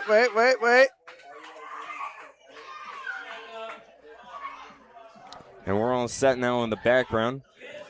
It's not the best decision by myself to try to talk over. I kind of missed that on my mark. But again, right now, these two teams clashing for the second to last time. That next game, as you saw in the upcoming schedule, just this Wednesday for the final matchup at Jamestown. We'll see how this matchup plays out to be an effective tiebreaker, because within the PGCBL, in terms of tiebreakers for standings, it's, of course, your overall record, and after that, a head-to-head.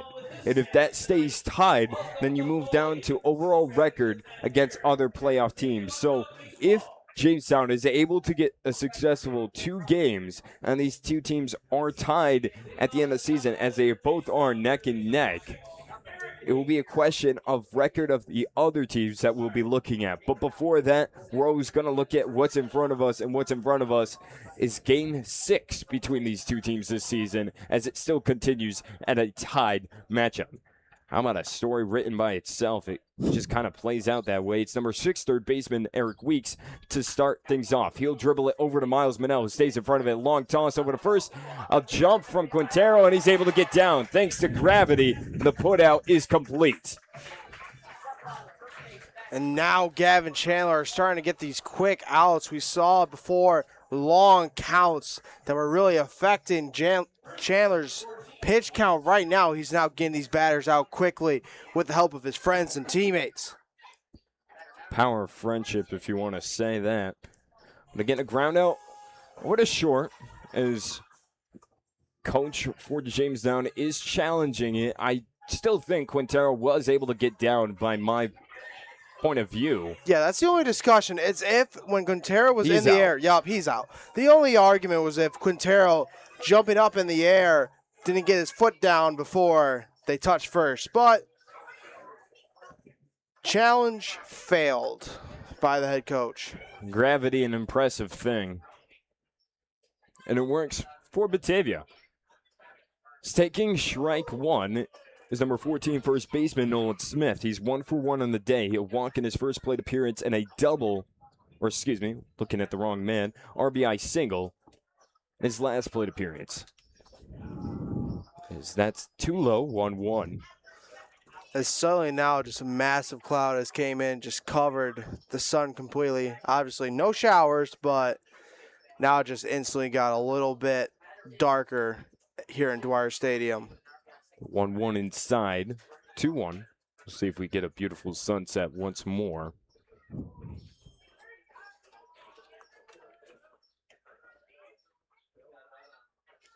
Bama delivers, check swing. It doesn't matter. It's strike two. 2-2 count.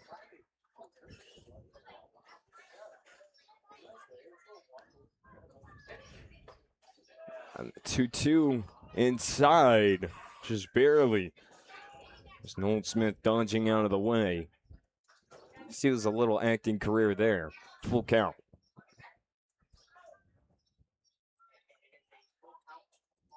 Payoff. Dribbled over to Manel, who'll try to make another play. A long toss, a bounce. Quintero can't glove it down, and safe at first base is Nolan Smith. That would have been a close one, even had Quintero gotten it. I think Smith had the edge, but that going down is another hit for the Tarp Skunks. It brings up left fielder Anthony Tromer, reaching first off an error from left field Kyle Vaughn, and a double in his last at bat.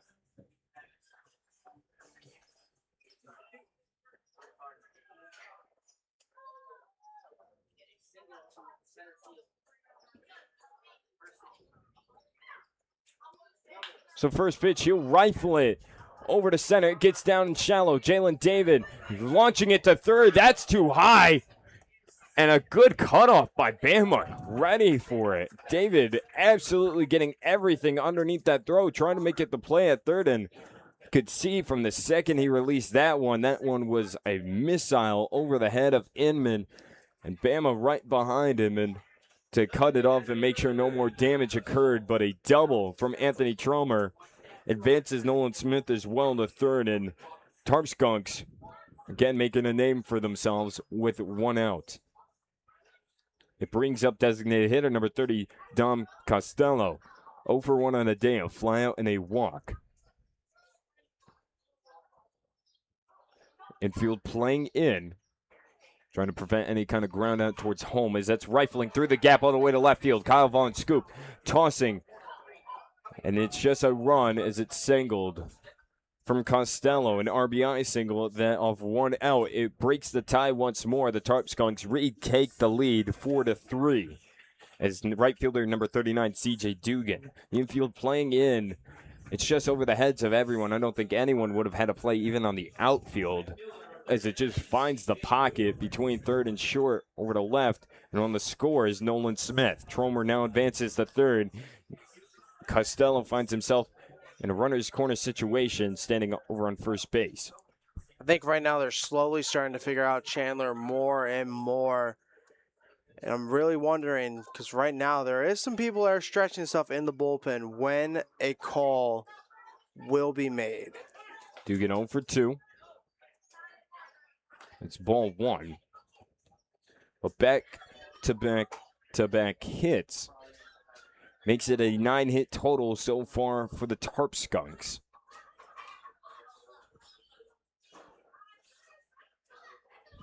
One-0, getting underneath it to left, but in the gap it lands. Vaughn tossing it, but it doesn't matter. A single, RBI single for Jamestown makes it their biggest lead of tonight. 5-3, a lead of 2 runs. First and second now covered. Dugan at first, Costello at second. Tromer coming in for the score. Again, 5-3. 10 hits now for Jamestown.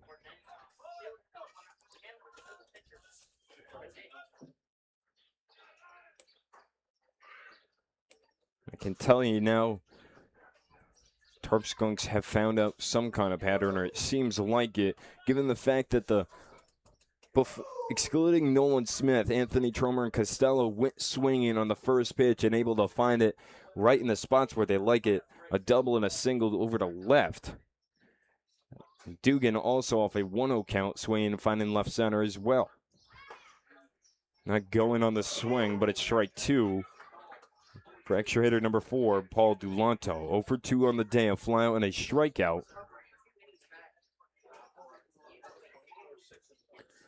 And Chandler only 2 strikeouts on the day, as he's got an 0-2 situation back at home plate. Set, delivers, ball 1.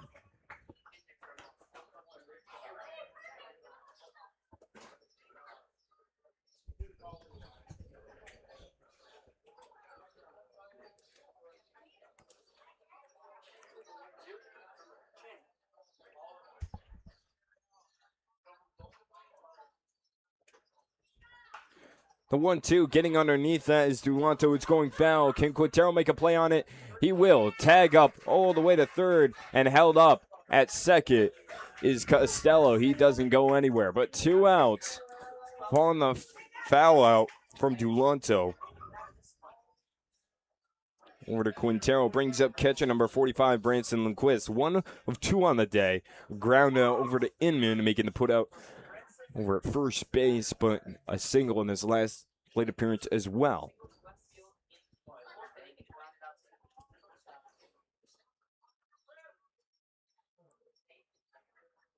So again, 2 outs, 2 on. And a step off. Chandler, you won't throw. We'll have to wait a little longer just to see the first pitch. Again, a reminder, Dugan at first, Costello at second. Delivers a chopped foul for an 0-1 count. I think they're really starting to sit on those inside pitches, especially that inside slider right now. Every time Chandler tries to throw a pitch inside, they're already either fouling it off or hitting the ball in play. It's those insiders that have been jamming. It's those outsiders that they're able to sit underneath and get them to left center, as that's ball 1. That inside seems to be working for any right-handed batter for now. But for left-handed batters, they're liking it. So they can just sit, wait, and send it rifling over to center left. But a 1-1 count for Lindquist. And a long wait there inside, but inside for ball 2. A rough call at that.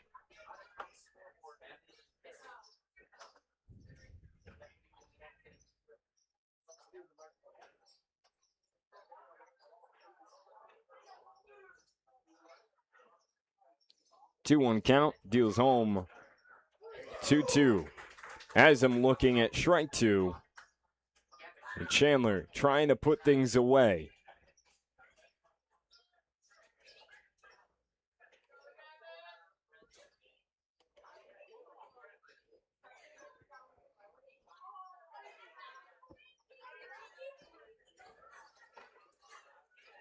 Two inside and a full count for Lindquist. Situation right now that be the 5th full count that Chandler has reached across the batter's face.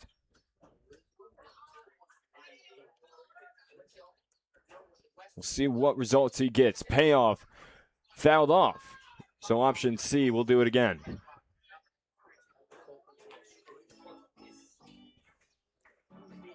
We'll have to do it again once more.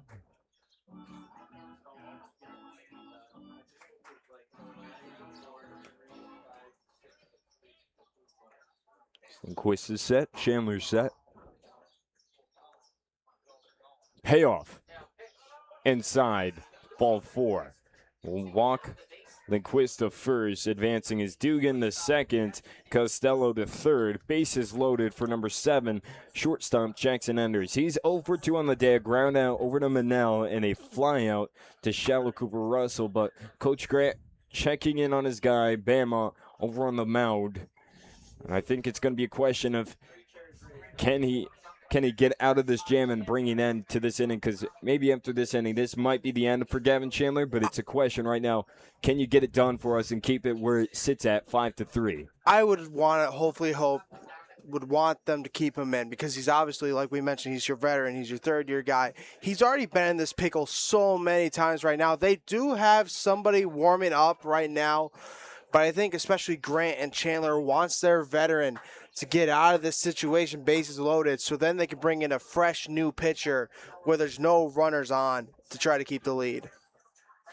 Exactly. You don't want to bring in a pitcher and have their day ruined by instantly coming into a negative situation and potentially making things worse. So Gavin Chandler will stick with what he's built and try to bring an end. He has 2 strikeouts on the day and needs one desperately here. Bases loaded, 2 outs. Going against Jackson Enders. Enders getting underneath it. It's popped over to right field. Reyna waiting, sitting, and he's got it. So a fly out for Enders brings an end, and no more damage done. It's 5-3. Jamestown hanging on to the lead as it stands as we're halfway done with this ball game. See out there on the scoreboard as well that right now for Jamestown, it's the odd innings that they like.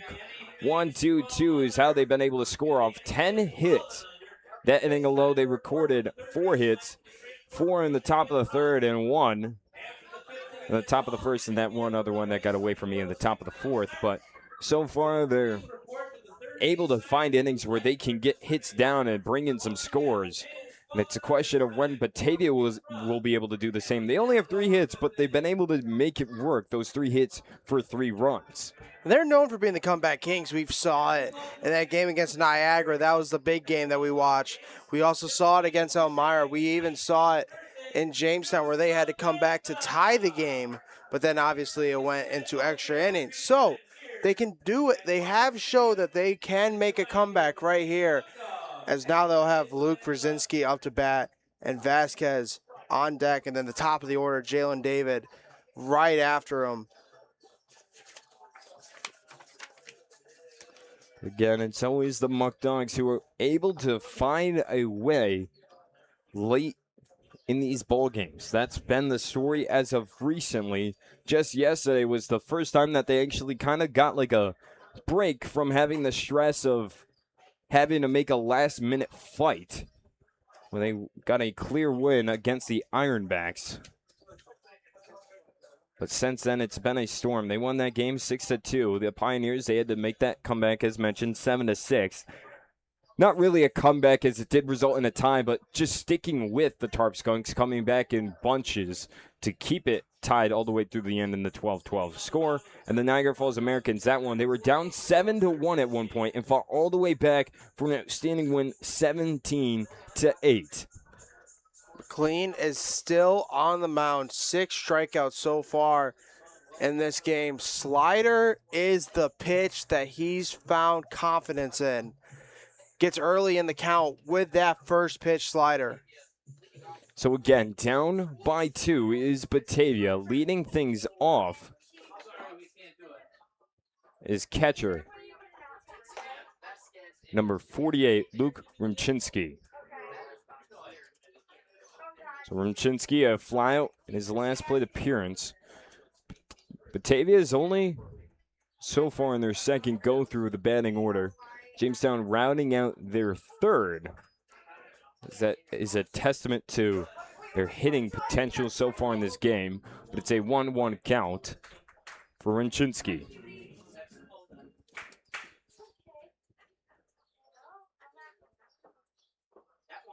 And that's ball 2, blocked down by Lindquist. And no one on, so no damage really.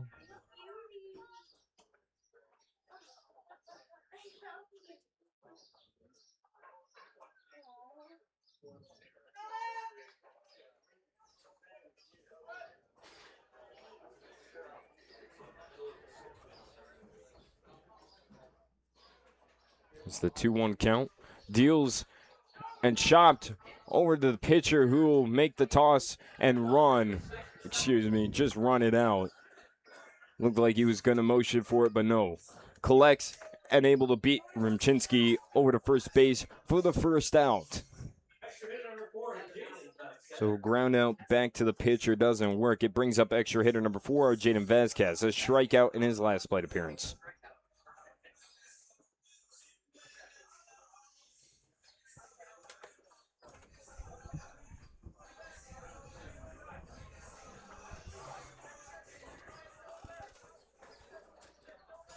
So last man in the batting lineup for Batavia.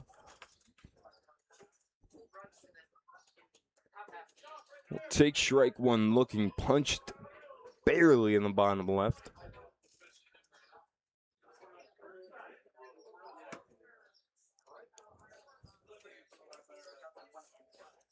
Oh, 1 deals going foul. 0-2. And right now, Dean Hushide is the one warming up in the bullpen. We could possibly see him in the top of the 6th, ending Chandler's night. But for right now, it's the bottom of the 5th. We still got the Batavia Muckdogs trying to get something going.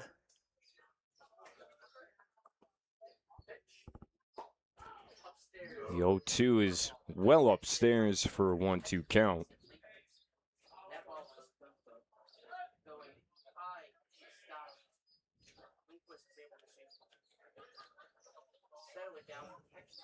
Again, 1 out, 1-2. It was home swing and a miss for Vasquez, chasing on the slider. It's another strikeout. Added to McLean's day. His day continues. And that's the thing for Jamestown. Their pitching crew has been bona fide perfect as of recently. Ever since that matchup, they had Camp Churchill go a full game just recently against, I believe it was the Oilers. The Red Wings. Yes. Red Wings. Red Wing. Right now, yeah, it's just the slider. It's the slider that he's going as. There it is once again, this time down in the dirt this time. But loves that first pitch slider, whether it's down in the middle or even hitting that outside corner. A 1-0 count.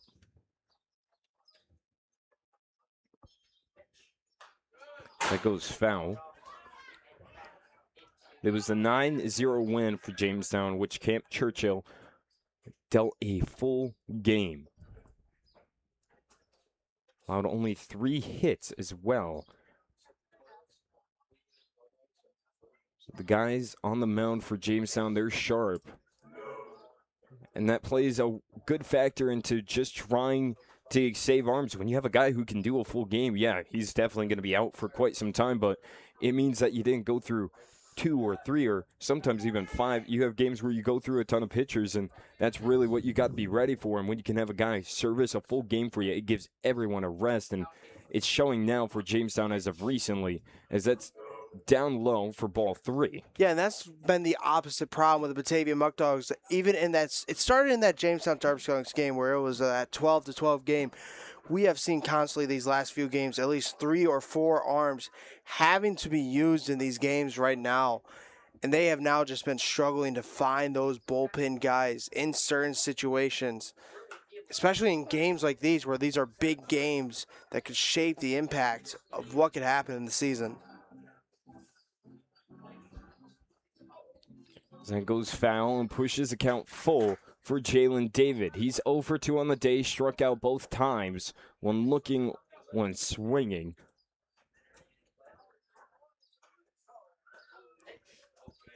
As the payoff pitch is ball 4, gives Jalen David first base, and that's something that Jamestown definitely has to know coming into this game. It's dangerous to leave Jalen David at the lead base runner, a guy that leads Batavia in terms of stolen bases for a single season record, as that's another record broken. It just leads the entire league with that total amounting to 33 on the season, and you blink and he'll be at third, and that's what they got to watch out for. But we'll see if he tries to turn his attention to dealing with David or trying to get Cooper Russell out at home plate. Yeah, there's 2 outs right now, so it all really depends on like how the feeling of this game goes. As right now, there's the 1-0 count. Yeah, you can either pitch quickly to get Jalen David out at second, or you focus on the batter and hopefully get him out. But Cooper Russell, known for having that good batting average, that .393 batting average, 1-2 in the game so far also. Pickoff attempt over at first, it's no good, so I think we're going to get a mixture here. Going to want to try to keep David at bay, at least know that, hey, I'm watching you. At the same time, trying to deal with Cooper Russell back at home, who's 0 for 2 on the day. Taking strike 1 is Russell. 1-1.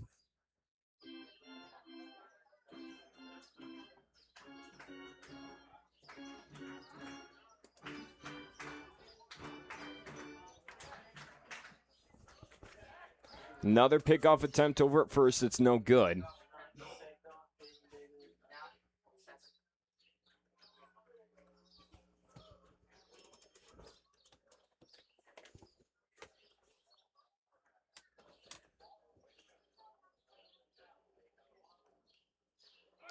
David going. It's ball outside. The throw to second, not in time, and safe. That's what I'm talking about. It's 2-1. David has stolen base for the Muckdogs.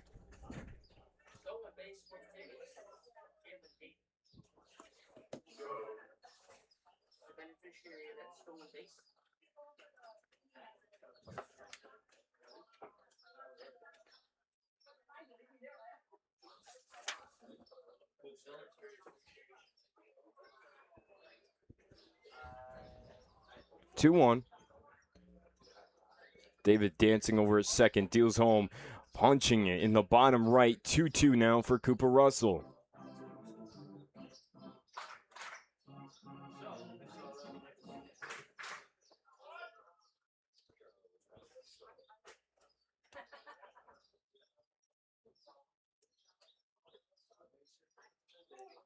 Two-two. Swing and a miss. Brings an end to the bottom of the 5th. David will be stranded on the base path. One runner left on. No scores for Batavia, no hits. The 5th inning comes to a conclusion. It's 5-3 in favor of Jamestown. So we're waiting 4 more innings of baseball left to be played, and we'll be back in just a second following this commercial break.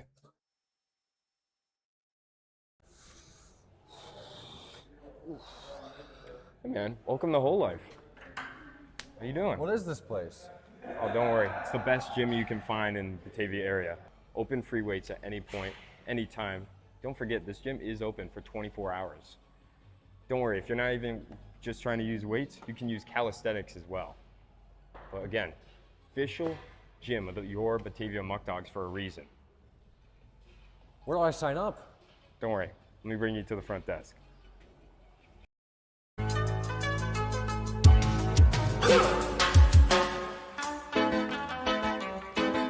Bad boys, what you want, what you want, what you gonna do when Sheriff John Brown come for you? Tell me what you wanna do. We don't want you to like coming here. We want you to love coming here. Batavia Downs, official sponsor of the Batavia Muckdogs. All right, Dewey, what are we thinking here? Hi, how are you today? I'm great. How are you? Good. Are you guys all set? Yes, we are ready. Okay, what can I start you with to drink? To drink, can we just get 2 waters, please? Of course. And then did you decide on your meals? Yes, we are ready, aren't we, Dewey? Wonderful. What can I get for you? Can we start with the Alex's cut? Of course. All right. All right. What else can I get for you? Dewey? Ribs? Dewey will take Alex's famous baby back pork ribs. Fantastic. Try Alex's Ribs at Alex's Place, an official sponsor of the Batavia Muckdogs.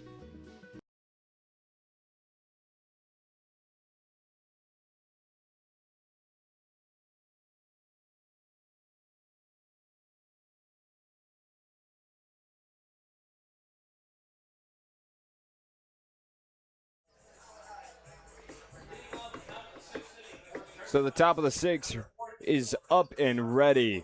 Batavia on defense, and on the mound, it's Dean Hoshide coming in for Gavin Chandler.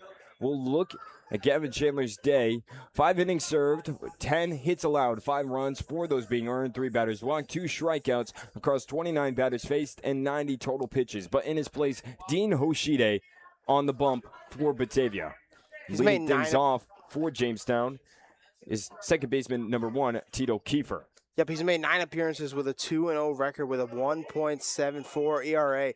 10 innings pitched, 11 hits, 2 runs, 2 of them being earned, 9 walks, and 18 strikeouts. And in terms of Chandler, he was doing his job. He was trying to get runners out with the grounders right there, but then it's just they constantly were able to figure out what his pitch mix was, especially trying to cram those inside corners. And it finally affected him because Jamestown was able to finally figure him out. 1-1 count as it stands for Kiefer. Again, 1 of 2 on the day, a double and a fly out over to left.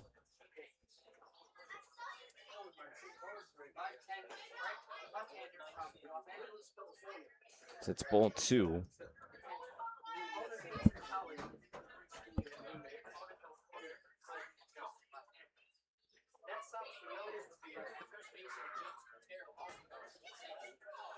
A 2-1 now.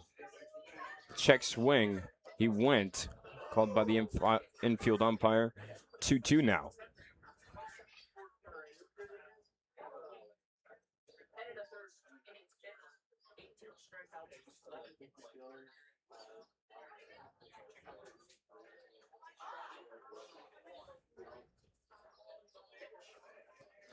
Two. And it's down low, full count. For Chandler, it wasn't the day, like you said, that he wanted. A good strike-to-ball ratio, better than McLean on the day, and it's just the fact alone that Tarp Skunks were able to figure it out and able to drive a lot of those hits out. And has Kiefer dropping down on a nasty. That's out number 1 and a strikeout for Hoshide off the first batter he faces today. That was just an unbelievable curveball right there to get its absolute drop straight down the middle.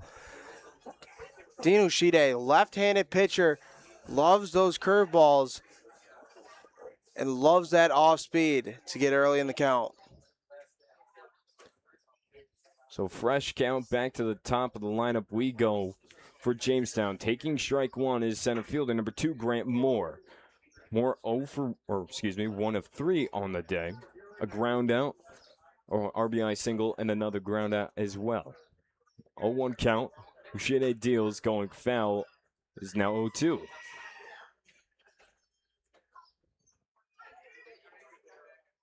Now Hoshide should go back to that curveball right there that was able to drop perfectly in the middle. See if they can figure his off-speed pitches out. 0-2, swing and a miss. Another strikeout from Hoshide.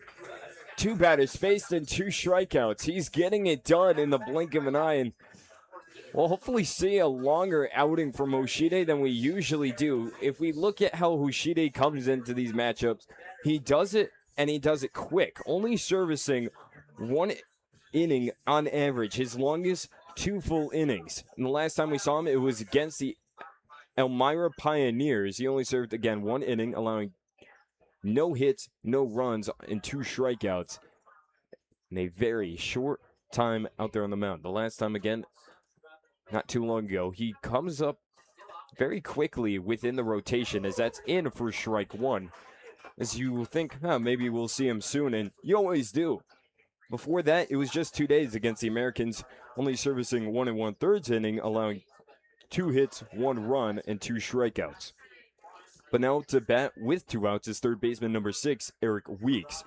Weeks 1 of 3 on the day as that goes in for ball 1.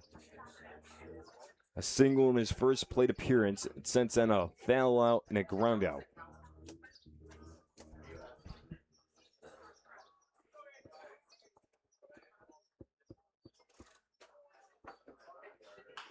That's driven over to Manel, able to stay in front, a little loose on the clean up and can't get it done. A long toss, that little hiccup from Manel, trying to put the ball in his glove. Gave just enough time for Eric Weeks to reach first. Yeah, Weeks is just one of their speedsters on this team. 20 stolen bases right there. It is hard to get that man out. You got to feel it cleanly right there, and the moment you mess up, he's the kind of person that will instantly get on first and make some noise on the base paths. Well, that goes down officially as an error against Manel. It's a ball down low. First baseman number 14, Nolan Smith, up to bat, a walk, an RBI single, and a single. So 2 of 2 on the day. He's been red hot, and right behind him another Tarp skunk that has his bat hot as well. Anthony Tromer on deck. Ball 2. We'll see if Hoshide is able to keep things moving in his direction now that he faces one of the first times today being behind in the count.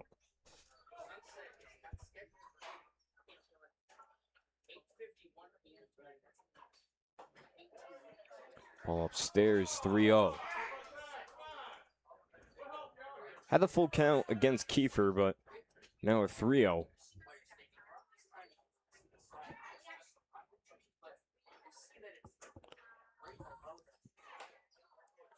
And the 3-0, there'll be no fight back as that's a walk off 4 straight balls.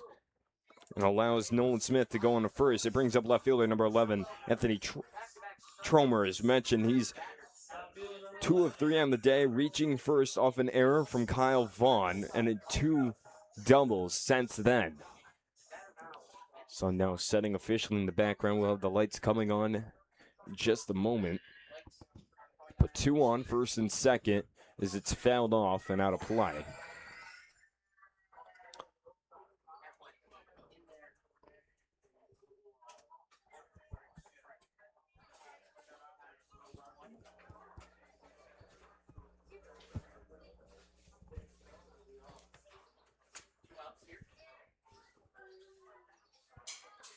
No 1 count. Runner's going. Rumchinsky can't collect it. Getting away from him.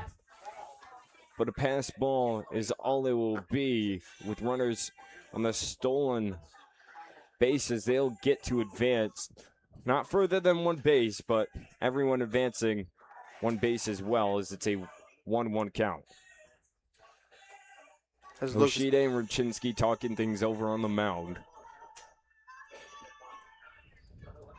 Trying to make sure they're on the same page. As last thing Batavia wants is runs being brought in with 2 outs, and that's one thing that we've always noted in every broadcast, as there was a midseason stretch where Batavia did have some hiccups. They were still getting wins, but they were a lot closer than they should have been, purely because of 2-out situations where they could not escape. Going to try to avoid that situation, as that's ball 2, 2-1. Yoshide's starting to throw his pitches a little bit faster, and that's why Luke had that little bit of a meeting with him, because right now he's got to calm him down a little bit.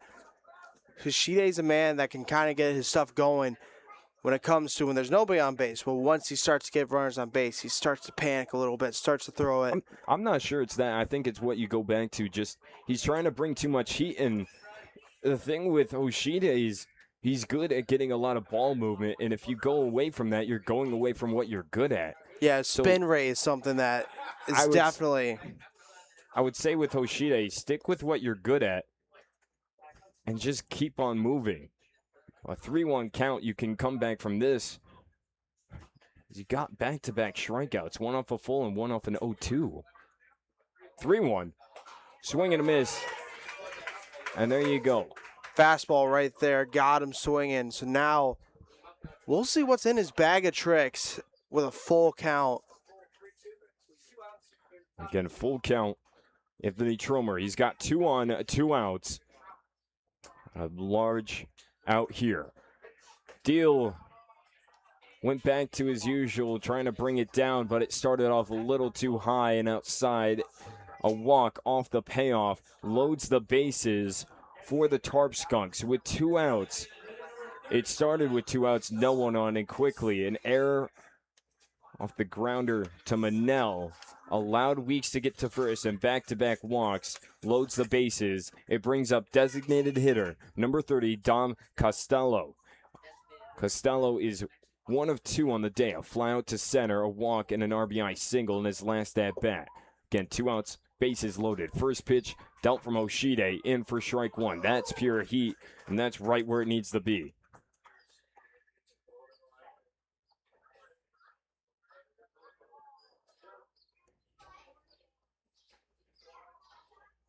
A 1 count. Going against Costello. Ushide deals and driven foul and out of play. So 0-2. Get bases loaded. Don't lose him here. Hopefully trying to get out of the situation with a 0. Would be gratefully appreciated right now as they're still trying to figure out McLean for the Tarp Skunks. Ushide, go back to what you're good at. You've got room to maneuver. We'll see what he elects to do. 0-2.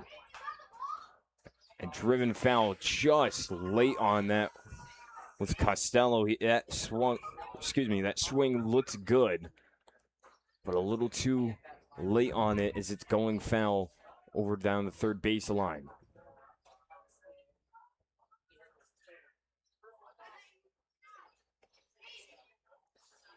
Oh, 2. It's just too low. Now, as that goes for the first ball recorded in this count, 1-2. You also have that lefty-lefty matchup, so if he wants to throw that curveball and try to get it to where it's about to hit him, but pinches in that inside corner, that would be the pitch that I would absolutely love. 1-2. Fouled off once more.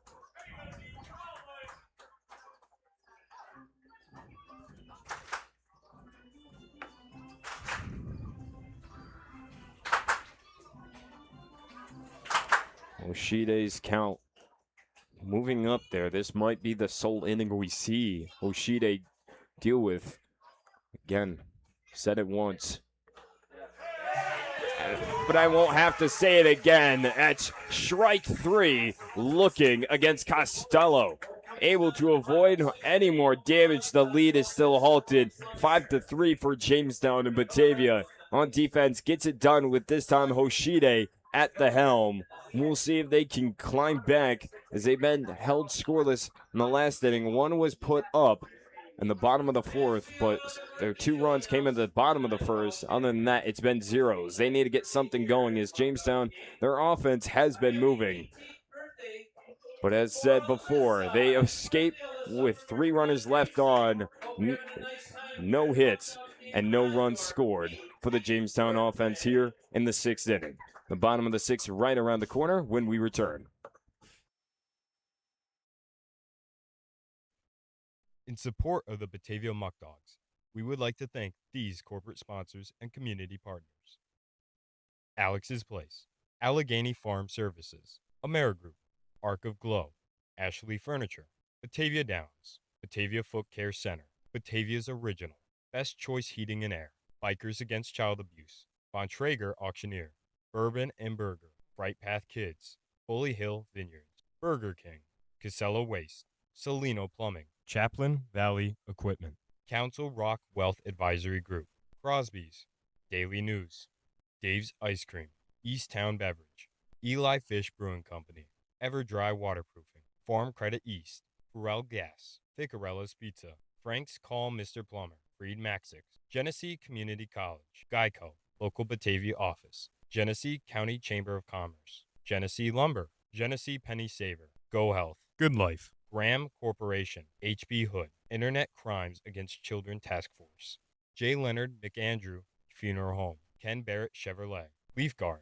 Liberty Pumps, Louis J. Lang and Sons, Massive Testing, Mental Health Association of Genesee and Orleans, Magaveros Automotive, M Power Agency, Next Era Energy, Northside Deli, New York School for the Blind, Oak Orchard Health, Oakwood Hills, Oaka Milk Products, Olacy's, Overhead Door, PNCG, Pellegrino Auto Sales, RFG Associates, Skyworks, Stan's Harley Davidson, Stop DWI, Suburban Propane, TF Browns, Tompkins Bank of Castile, Tonawanda Valley Federal Credit Union, Toyota of Batavia, Trevor R. Rowley State Farm, Tri-County Auto Glass, Tully's, United Memorial Medical Center, UR Wilmot Cancer Institute, WBTA, Wright Beverage, and the YMCA. Thank you for your continued support of the Batavia Muckdogs. All you missed was a 2-0 count for Jackson Inman here at the bottom of the sixth. Try to keep you up as fast as possible, and that's all you missed. So 2-0, Jackson Inman leading things off for the bottom of the sixth for the Batavia Muckdogs. McLean still out there on the mound for Jamestown as he deals a 2-0, and it's in there for 2-1. As Inman looking. Inman on the day, 1 of 2, an RBI double and a strikeout in his last plate appearance.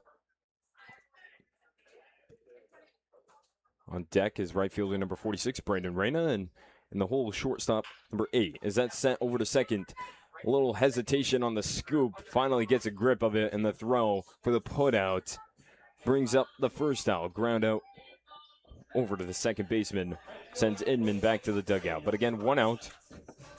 Now up is number 46, right fielder Brandon Reyna. 1 of 1 on the day, RBI single and a walk.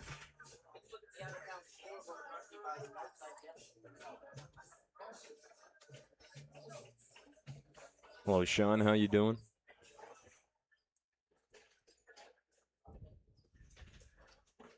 Again, 1 out. Reyna swing at the first pitch, a bounce over the pitcher. The shortstop coming across, the throw, it's off the mark. It goes out into foul territory. Reyna advancing the second. And the throw, all but too late as he doesn't make it, just holding on to it. And it's a double for Reyna off the error. Or advancing the second, to be more specific. The play over at first. Shortstop able to close the gap just behind second base on the baseball, and the throw just off the mark. A little too behind first base as Nolan Smith trying to stretch out. He can't. Went down to the ground to try to make sure the ball stayed down front. And forget that fact, too. It gets by him out in the foul territory. Reyna now standing on second base. It brings up shortstop number 8, Miles Manel. And that play was registered as an error for the shortstop, Jackson Enders. So that's ball 1 for Manel. Manel reaching first off the fielder's choice, and then a fly out to the first baseman. His last at bat. 1-0 count. Runner going, Reyna to third, the throw. Has him out, caught stealing. So removes Reyna off the bag. Skips, not happy with that. Yep, he's trying to get aggressive right now, and I understand the call right there, but Reyna has not yet gotten a stolen base yet. So just to clarify, that hit from Reyna goes down as a hit. It was reaching second off the error. But again, then caught stealing, going to third. He does have 3, actually. Got to fact check myself. He does have 3, but right now just nothing's going Batavia Muckdogs' way. As 1-2, that's well outside. 2-2. Again, Miles Manel at the plate now. Came up to the plate with 1 out and hasn't left the box. It's 2 outs. Manel, hometown of Yonkers, New York, attended the College of Mount St. Mary's University, standing at 6 foot 200 pounds.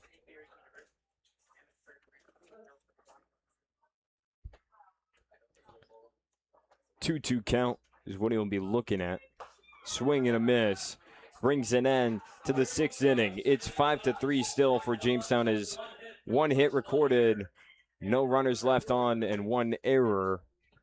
as it's officially recorded. 6th inning comes and goes, 3 more chances. And right now, Jamestown holding on to an extended lead that hasn't grown, but it's been steady throughout the entire game. It's a question of when now. So we've been saying, or I at least have been saying on previous broadcasts, it's always a question of not will they, but when they will. And now it's really a question of when they will be able to get the engine going. As McLean has been dealing for Jamestown. His stats so far, he's recorded 10 strikeouts across 25 batters faced, and 104 total pitches, though, is where he's at. So we'll see how long his day does continue, as he's now reached the 100 pitch count mark. But a pitching change as it stands for Batavia. I believe that is Noah Nix. Yep, Noah Nix. Noah Nix coming in for Dean Hoshide. So we'll talk over Hoshide's stats as his day comes to a conclusion. Only 1 inning, allowing no hits, no runs, 2 batters walked, 3 strikeouts across 6 batters faced, and 28 total pitches. But in his place is number 23, Noah Nix. Nix has made 5 appearances, and he's got a win so far in the season with a 4.73 ERA and 13 innings pitched. He's allowed 15 hits, 8 runs, 7 of them being earned, 7 walks, and 14 strikeouts. So we'll have to get Noah Nix set and ready. Hoshide, again, making his small return for a game, only serving 1 inning. It's what he does. He's a bridge for the guys to be able to get just a little longer on who they want to settle up and put out there on the mound, and he did his job, allowing no runs. It was close, but in the end, nothing changed.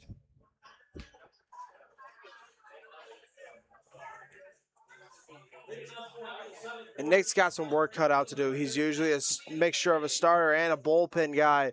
As right now, he's just got to wither the storm, keep putting up zeros, so the Muckdog magic that we've seen with how many comebacks they've had can finally start to answer the call. The bottom of the 7th, leading things off, going head-to-head against Noah Nix, will be right fielder number 39, C.J. Dugan. As Rumchinsky's all set, talking things over, they're on the same page, and hopefully it results in the product that every fan wants, a scoreless inning for Jamestown. The first pitch, though, just up high for ball 1.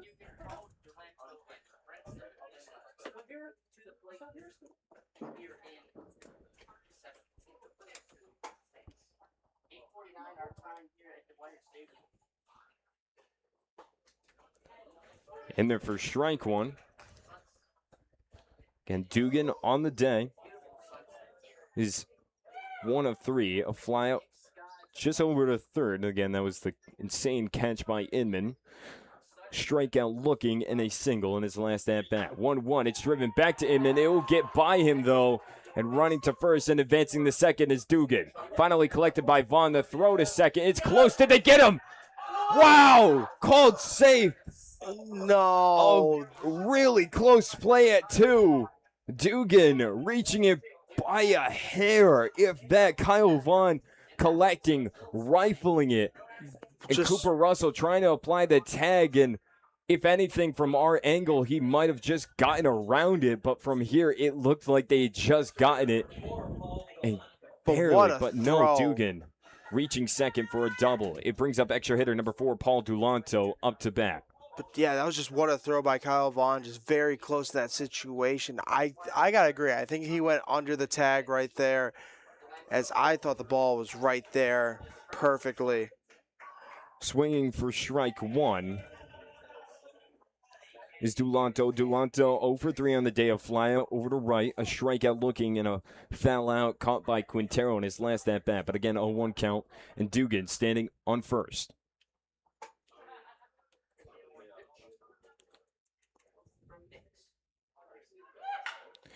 Rifling that to left. Kyle Vaughn trying to close the gap. He will, and gets the out.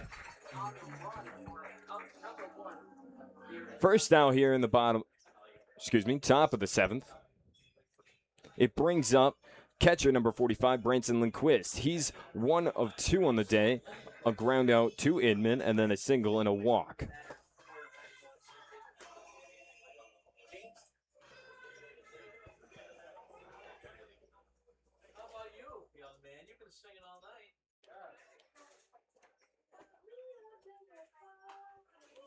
First pitch is fouled off.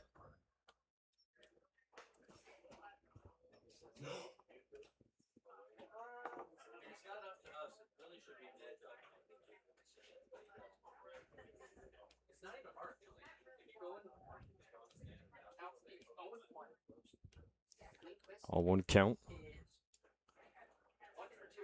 Deal here from Nix is driven over the head of Quintero all the way to right field. It's going all the way to the warning track. It can't stay in front of it is Reyna finally finding it and rifling it back to the infield, but it's all too late. A double for Lindquist brings in 1 more run. As on the score is Dugan, it's now a 3-run lead for Jamestown. 6-3 is the score.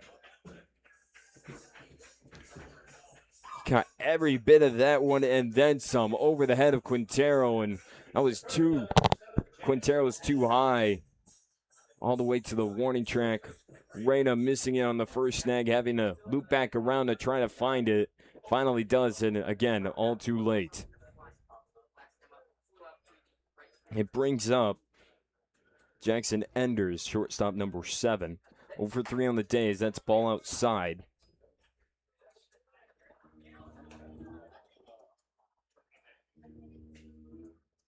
One 0 count.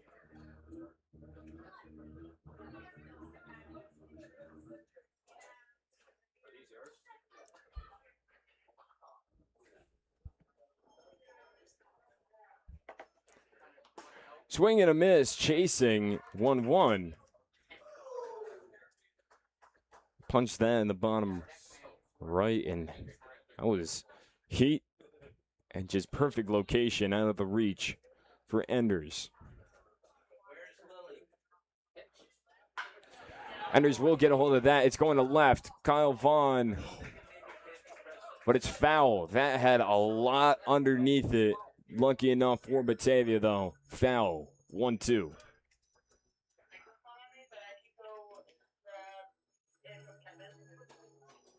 Again, Noah Nix subbing in for the 3rd pitcher today. Relief for Dean Hushide. Right now, 1 out, 1 runner on, 1 scored. Jackson Enders back at the plate. 1-2 count. Noah Nix ready, fires. Getting over the head of him, but not over the head of Russell. Right to Russell. Able to catch it for the 2nd out. 2 outs. It brings up the last man in the batting order, second baseman number 1, Tito Kiefer. He's 1 of 3 in the day, a double, fly out over to left, and a strikeout.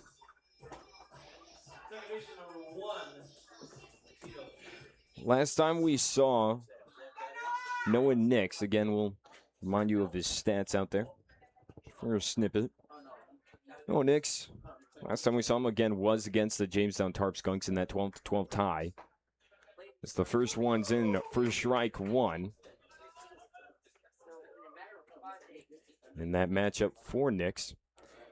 Served 3 1/3 innings pitch with the starting nod, allowing 6 hits, 4 runs, 3 of those being earned, 3 batters walked, 1 strikeout across 22 batters faced, and 79 total pitches. Checking Lindquist over at second, ball outside, gets past Rumchinsky and advances Lindquist to 3rd. So I turned off the wrong button there. But a 1-1 count. Lindquist 1 base away, 1 base path to home.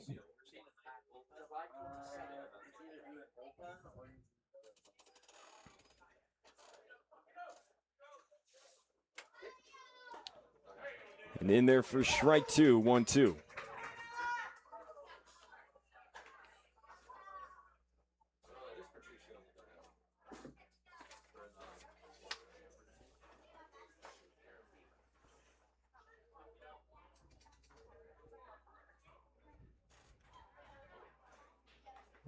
One, two. Noah Nix deals. How can you not give him that? Ended on the outside, but that's because of the action. That one through the play, in and out. 2-2 count.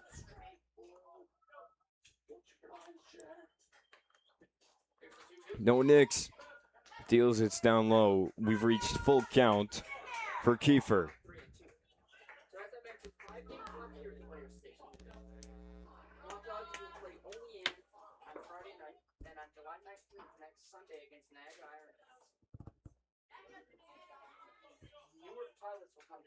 Full count, payoff. There you go, you have him looking.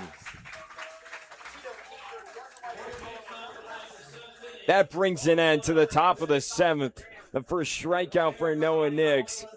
And a good one. No more than 1 run done in terms of damage. Jamestown extends their lead to 3, but that's all it will sit at for now.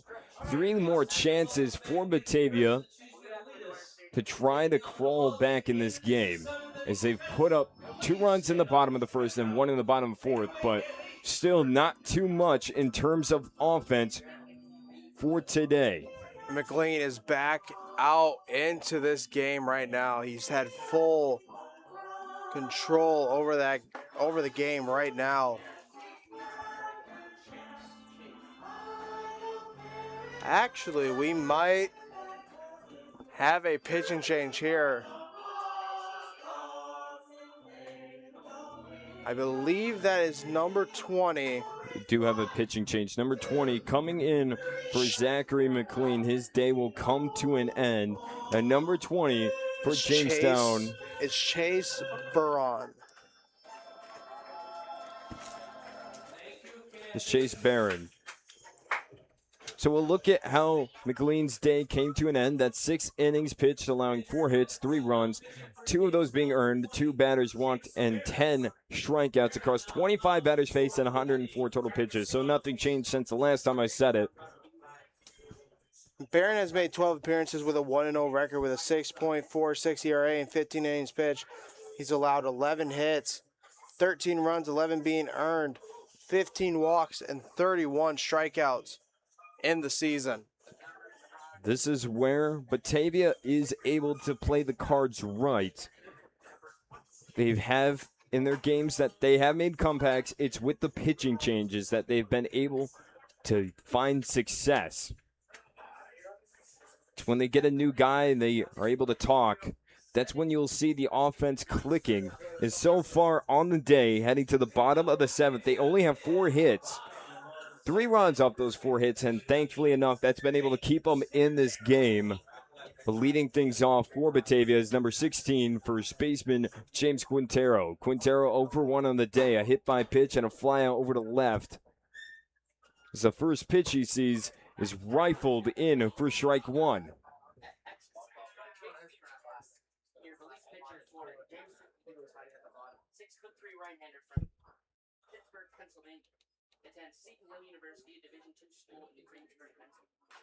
One is now fouled off.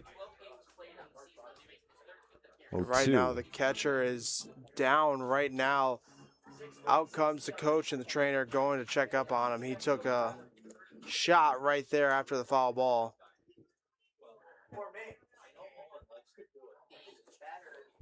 Chase Barron for Jamestown. One of the pitchers that came from Seton Hill University. Right-handed pitchers, and is 6'3", 200 pounds. Hometown of Pittsburgh, Pennsylvania. Attended the high school of Sandler area. Is a redshirt freshman over there. In terms of stats for his last season, 2026, he had a 9 flat ERA, no record on 2 appearances, 2 innings pitched, allowing 1 hit, 2 runs, all 2 earned. 3 batters walked and 3 strikeouts, as that's a strikeout back at home plate off the 0-2 for Quintero. Brings up 1 out. Now to bat is designated hitter number 11, Evan Brock. Last at bat, he got the RBI double that kept things moving and was for the temporary lead that Batavia held when the score was 3-2 in their favor. But now it's flipped with a little more difference, 6-3 for Jamestown.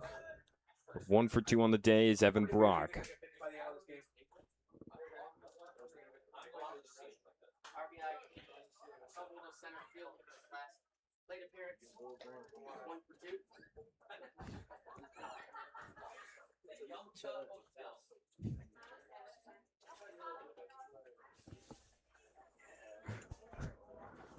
On 1 count, back at home plate.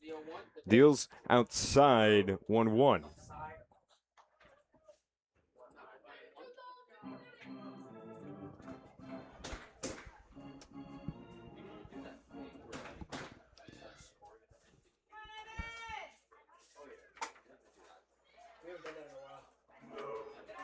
One pitch is outside, well outside at that. 2-1. Evan Brock from Rochester, New York, College of SUNY Brockport, standing at 6 foot, 210 pounds, a junior over there. Utility players, we've seen him in all sorts of places, designated hitter, extra hitter, left fielder, right fielder, center fielder, all over the infield as it's fouled off. He's quite literally everywhere and can do it all for Batavia, but right now what they need from him is a big hit to get some ignition started as it is 2-2.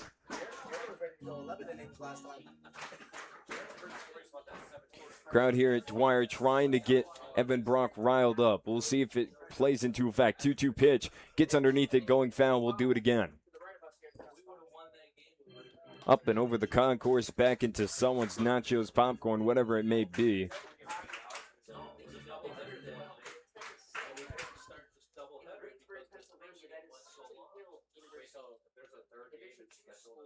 Two, 1 out. Deals home. Ball 3 outside. Try to have that drop down. It won't work because it's to the right side of the plate.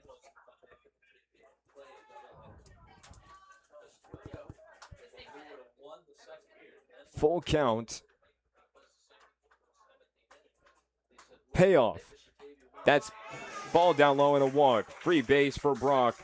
And maybe that's what they need here. Evan Brock, if we take a quick look in terms of stats out there on the base path, he's not a notable stealer, but he does have some stats underneath his belt. 9 stolen bases. He's been caught twice, and that's going to be something we're going to have to keep an eye on. The Skips has been aggressive in any game scenario, situation, whatever it may be. No matter how far they are down, he likes setting his guys and trying to make the most of what they can. But it leads to the left fielder, number 22, Kyle Vaughn, up to the plate as it's ball 1. Right now, Kyle Vaughn, his last 2 at-bats both have strikeouts. He's in a little bit of a slump right now in this game. And right now, they got to string out some hits. As that's fouled off, or excuse me, not fouled off, but reaches the backstop off the gear. I was looking down at my notes at a poorly set time, but ball 2, 2-0 count. Made the sound of a bat and it had me fooled. But a pass ball allows Evan Brock to easily take second. We saw the aggressive call from Skips. From Reyna, who was caught stealing, going to third. It's in for strike 1 back at home plate.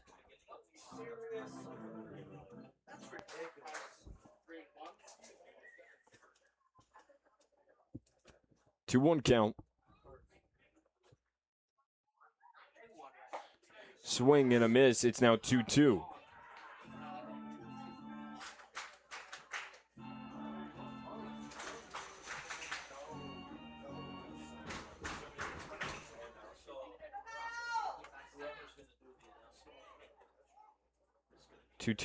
Deals. Getting underneath that is Vaughn. It's foul territory and gone. Lucky enough. And you heard that one.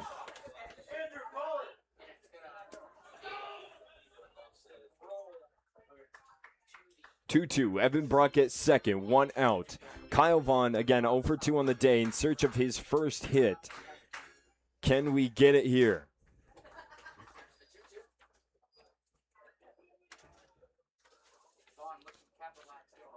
Delivery. Fouled off. We'll do it again. Rinse and repeat.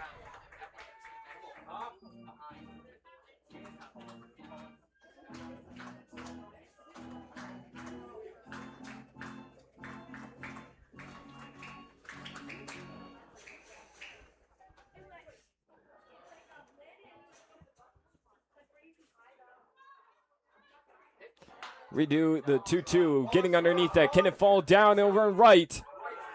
And a diving snag from the right fielder, absolutely laying it all out, landing on the jersey, face planting and getting the out. A huge snag for Jamestown. That puts a big pause on any momentum building for Batavia as Dugan getting underneath that. It was high and rifled, but just hung in the air for a little too long and couldn't get down in time as it brings up catcher number 48, Luke Brzezinski. An unfortunate turn of events for Kyle Vaughn, a flyout over to right field. But Brzezinski rejoining the Muckdog squad, hasn't found a hit today, overdue. A flyout and a ground out. As he'll take first pitch for ball one. Brzezinski from SUNY Niagara, hometown of Hamburg, New York. Freshman over there.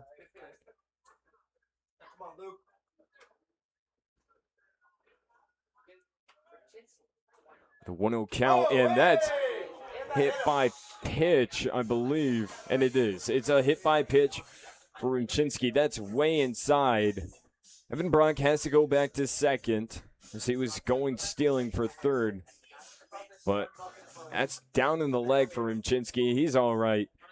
But we're back to the bottom of the lineup. It's extra hitter number 4, Jaden Vasquez. A strikeout swinging in both plate appearances in search of his first hit, and they need it here more than ever to get things going with 2 on and 2 outs. We'll see what we get here.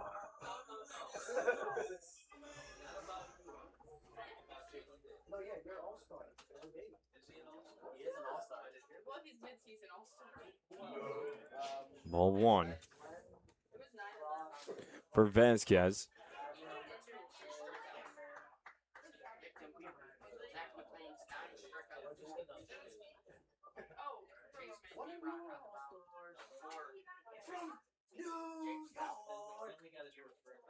One deals outside. Good eye from Vasquez. Vasquez in his last game against Jamestown Tarp Skunks, he was a pivotal player. 4 of 5 in that game, scoring 1 run himself and batting in 2 runners.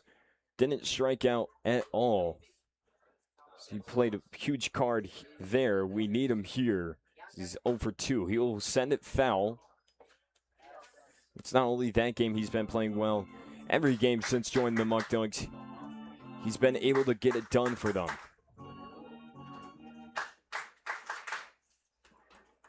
Again, that going foul, 2-1 count.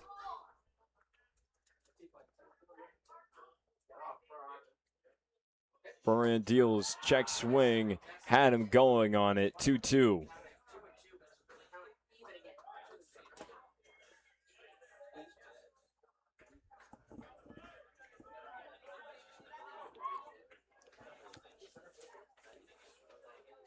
Two, 2 outs, 2 on.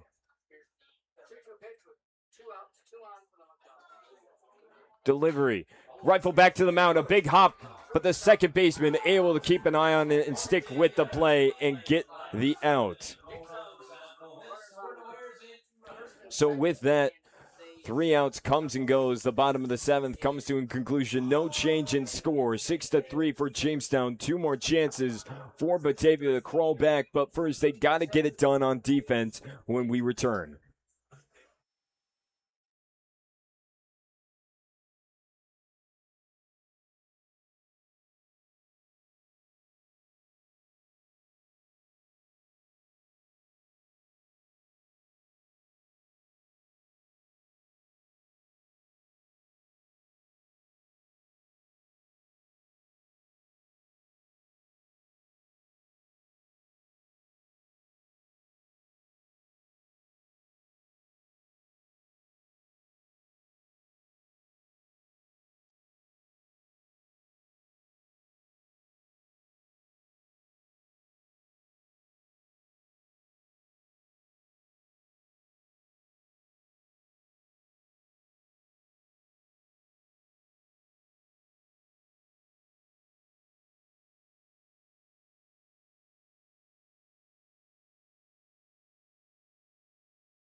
And we have a pitching change here.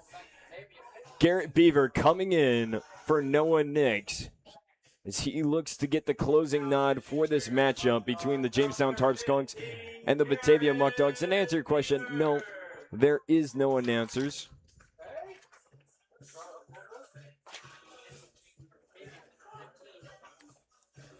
But nonetheless, that's a quick resolution to what you guys got going on there in the comments. But a change at pitcher. Noah Nix, his day does come to an end. We'll be able to look at his stats and how his day came to a conclusion. But again, in his relief is number 15, Garrett Beaver. On the day, number 23, Noah Nix, only serving 1 inning, allowing 2 hits, 1 run, that being an earned run across with no batters walked, 1 strikeout, across 5 batters faced, and 17 total pitches. But in his place, Garrett Beaver, number 15, and Jarrett, take me through his stats. Yeah, he's made 14 appearances with a 2-0 record with a 1.31 ERA. That's the lowest on the team with 20 innings pitched. Also having 2 saves with 11 hits, 3 runs, 3 of them being earned, 4 walks, and 26 strikeouts. So again, the top of the 8th, right around the corner, getting the closing nod is Garrett Beaver. He'll have to make sure that Jamestown Tarp Skunks stay where they are to allow Batavia the best chance. Mathematically, it's simple as that, to give them the best chance to climb back in this game. They sit down 3 as it stands right now. The top of the 8th underway here at Dwyer Stadium. Leading things off for the Tarp Skunks with the first pitch just down low for ball 1. And again, leading things off for Jamestown is back to the top of the order, more specifically center fielder number 2, Grant Moore. He'll swing on an inside pitch, fouling it off 1-1. Beaver's a 4-year player on this team. He's been here for all 4 years. He's that sidearm pitcher that's got that spin rate and also has that speed with his sidearm ability. One of the many arms on this Muckdog squad that has made him statistically the best team in pitching in ERA, if you want to talk about it mathematically. A 2-1 count. Batavia Muckdogs lead the league in team ERA at a 4.85. Second is the Ironbacks at 5.30, and the Jamestown Tarp Skunks find themselves tied at 4th with a 5.63. But a 2-1 count deals home, and ball outside, 3-1. It's just a thing for the Muckdogs is, as of late, it's not the guys, it's just the overall space. They don't have these days off and these long stretches, and that's really been a struggle for the Muckdogs to keep the arms fresh and try to bring out the best product from each guy. It's just, we'll see how long that continues, and I could tell you on this calendar is circled the day off that they eventually get, as the 3-1 count is a walk for Grant Moore. That day off will definitely be a huge one for the pitching squad as they try to heal up. But 3-1, ball 4 comes in, walks Grant Moore to first base. It brings up third baseman number 6, Eric Weeks. Eric Weeks is 1 of 3 on the day, reaching for a single in his first at-bat, a foul out, then a ground out over to short, and then reaching first off an error from the shortstop. He's got 1 on, no outs here in the top of the 8th. Taking strike 1 is Weeks, and we'll turn our attention back to Beaver. Beaver standing at 6'3", 200 pounds. Hometown of Waynesboro, Pennsylvania, attending the College of Salisbury University. Right-handed pitcher, a senior over there.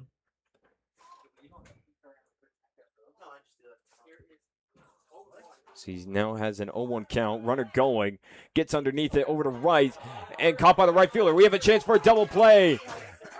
Quintero, it's a little shallow, and a throw. No, it gets away from the Muckdogs. They played it too simple. Getting underneath it.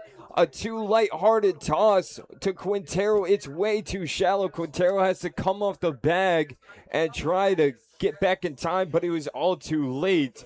Moore getting back before a 2-out situation could have occurred in front of us. Instead, it's 1 out, following the fly out from Eric Weeks to right field. He played it too simple right there. He thought he could obviously get the play out, but right there he completely messed up the throw because of how simple it was. Now we Runner got going. steal. A throw from Rynczynski. Did it get him? He got under it. Just avoiding the tag is Moore. Another close play to getting Grant Moore off the base path, but it doesn't play out. It's a 1-0 count, and Grant Moore now standing on second. He had 2 chances, avoiding both is Moore. He seems invincible right now, but Batavia trying to calm down his ego. 1-0 count. Looking back at the plate, it's first baseman number 14, Nolan Smith. He's 2 of 2 on the day, a walk, an RBI single, and a walk in that order, as that's ball 2, a 2-0 count.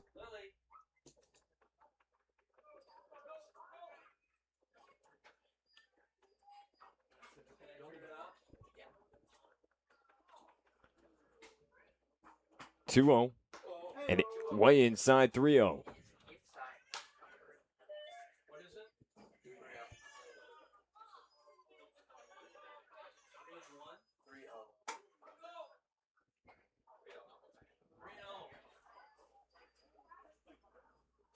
(3-0) count as it stands.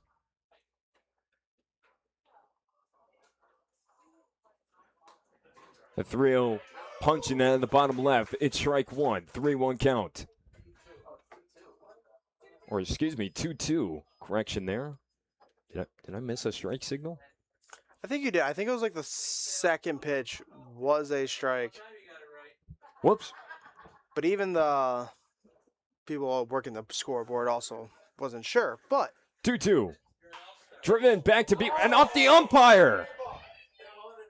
Dead ball. It's called dead. Is rifled past Beaver right into the leg of the umpire. And as it stands, it'll just be called dead where everyone is set standing except for Grant Moore, who right now is being called back to second. Yep, they just do it again. I think they do the pitch again. Yep. And that's going to be the call. No. So what happens instead, is Grant Moore stands on second. The hit stands. So he'll be still awarded first base, and we have Anthony Tromer up to bat. That's what happens.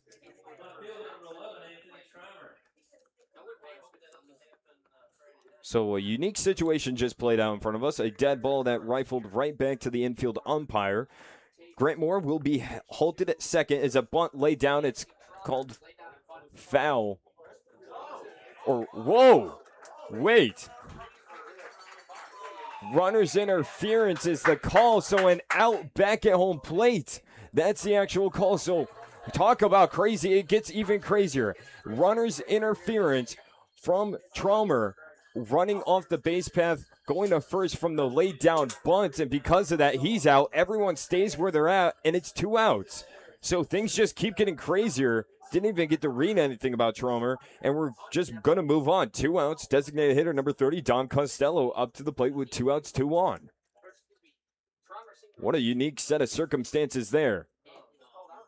As that's ball down low, a 1-0 count. Again, just to recap, it was Grant Moore at second, then Nolan Smith rifling into a dead ball to the infield umpire, which he was then awarded first. Grant Moore held up at second. Tromer laying down a bunt. Runner's interference, a pickoff attempt over at second. It's no good. But the bunt laid down the first baseline is called runner's interference. And because of that, Tromer's called out. Everyone stays where they're at, and we're back to where we are. Dom Costello up to bat. Costello is 1 of 3 on the day. A fly out over to center, a walk, RBI single as he fouls that pitch off, and a strikeout looking. It moves the count 1-1.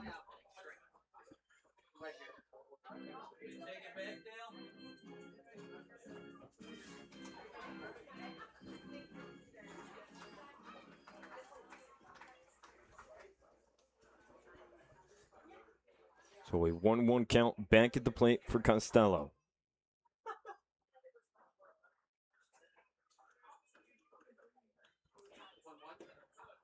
Huge sidearm getting away from Rynczynski, but not too far. It's a 2-1 count. No one will move.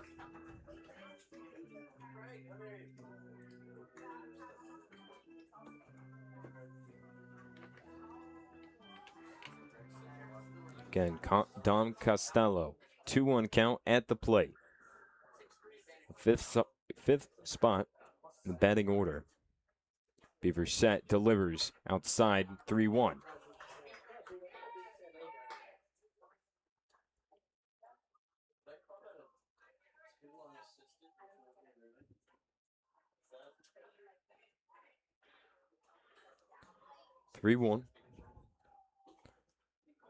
Huge at bat here with this count. Beaver set. It steps off, trying to get Grant Moore out as Grant Moore dancing in his field of vision, trying to get in the head of Beaver, and I can tell you it worked on that one. Beaver stepping off, but 3-1. See if Grant Moore tries it again. Beaver checking, deals, getting underneath it. This is going to right field. Can Reyna close the gap? He does. So no damage done in the top of the 8th. Jamestown will hang on to their lead. It's still 6-3, but no more damage done with Garrett Beaver. Out there on the mound, wrapping things up. 2 more chances for Batavia, including this one, as we're just around the corner. We're going to step aside for a quick word from our sponsors. Go Health New York. Has your child been tested for lead? The only way to know if your child has lead poisoning is to get them tested. All children should be tested at ages 1 and 2. Talk to your healthcare provider or the lead poisoning prevention staff from the Genesee County Health Department at 585-344-2580, extension 55555, about a blood lead test for your child today. For more information on transportation to get tested. A message from Mental Health Association. Wellness on the Go. WNGO offers mobile mental health support through Medicaid managed care plans across Niagara, Genesee, and Orleans counties. For more information or make a referral, call us at 585-345-0448. So this game continues to move on. 2 more chances for Batavia. In terms of hitting on offense, it hasn't gone their way. I've said it once, I'll say it again. They only have 4 hits on the day. Luckily enough, able to score 3 runs in that minimal offensive play. And we say it before in every broadcast, not a question of will they, but when they. And that when they question is now dwindling down as they, again, 2 more chances. And leadoff man for Batavia will be number 50, center fielder Jalen David. And we have a pitching change as well out there on the mound for Jamestown. So a quick day's end for Chase Barron. He will only serve 1 full inning, 1 walk, 1 strikeout, and 5 batters faced, as in his place is number 23, Colin Pence. Pence has made 10 appearances with a 1-1 record with a 2.95 ERA and 21 innings pitched. He's allowed 19 hits, 8 runs, 7 of them being earned, 6 walks, and 15 strikeouts. For the Muckdogs, in order to make this comeback, one thing they got to look for is Jalen David finding a way to get on base right now, get the speed on the base early to start to make some noise in this ball game to try to spark a comeback. They're going to need a spark, a fire lit, whatever it may be. That's what they will need. So first pitch going against Jalen David. Whoa. Inside, but a guess for strike 1.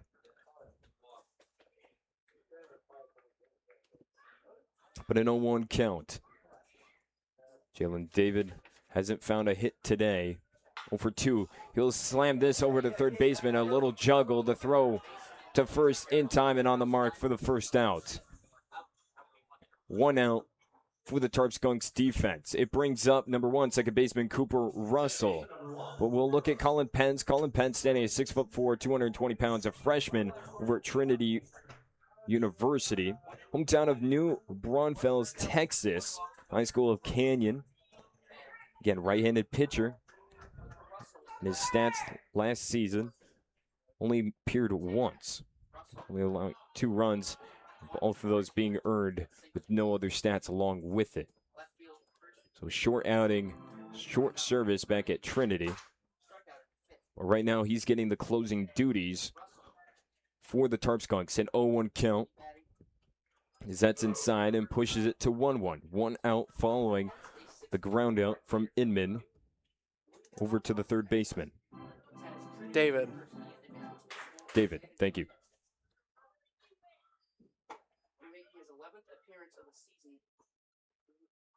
1-1 count. Swing fouled off to the backstop. 1-2.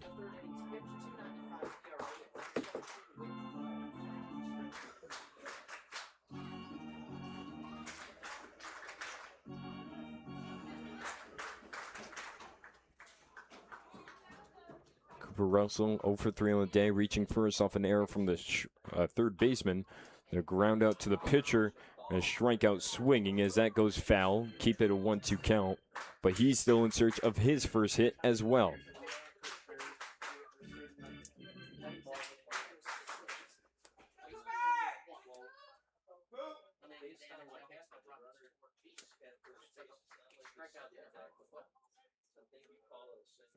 One, two, getting underneath it, foul off once, twice, thrice. We'll keep the count 1-2 and do it again.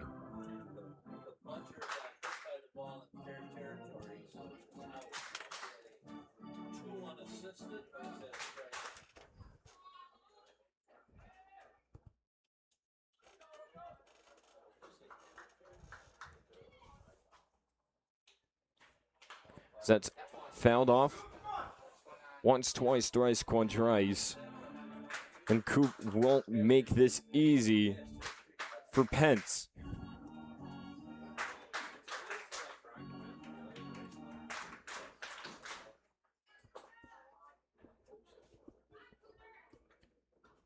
Repeat myself like a broken record. 1-2. Deals home. And down low. 2-2.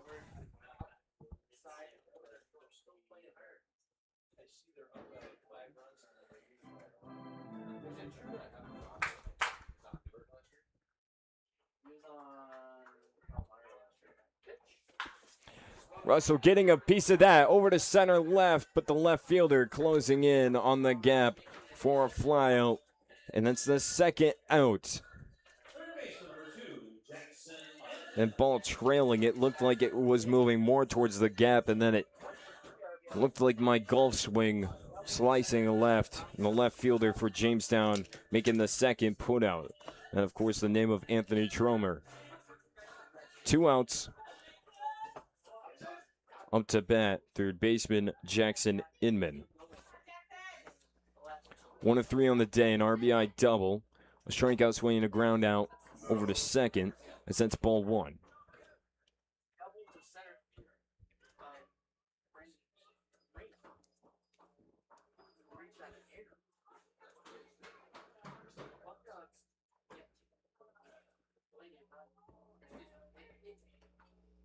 Morneau. Outside 2-0.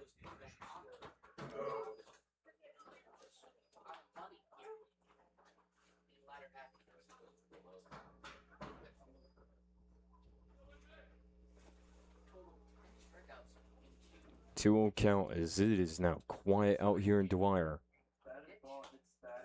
Outside 3-0. But again, specifically going back to the runner's interference. He made contact with the baseball leaving the box is the official call back at that play with Anthony Tromer when he showed bunt down the first baseline. 3-0 count outside, so 4-0 gives Inman first base, and you don't get that situation too often, and I know it's 2 outs, but with your chances down to this and what you have left of the bottom of the 9th, you got to get something here and make something happen. And to do that, it's right fielder number 46, Braden Reyna. 2 for 3 right now in the game. The guy that you want up to bat to try to string something for these Muckdogs. So that's ball 1. Reyna, 1 of 2. Or 2 of 2, excuse me. RBI single, a walk. Pick off the top tee, safe. The last time Reyna was on base, he got a single, then reaching second off the error from the shortstop, then caught stealing immediately after going to third. That was a big loss early in this game for the Muckdogs to try to climb back and chip away, as that's down low in a 2-0 count.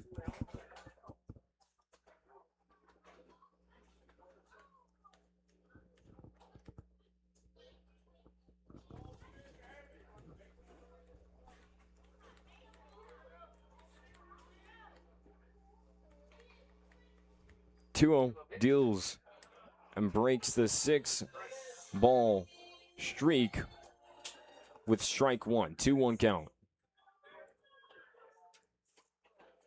Again, Inman following his walk off a 4-0 count stands on first base. And a pickoff attempt from the catcher. Barely safe. Inman getting underneath that. That was close. As it's a 3-1 count.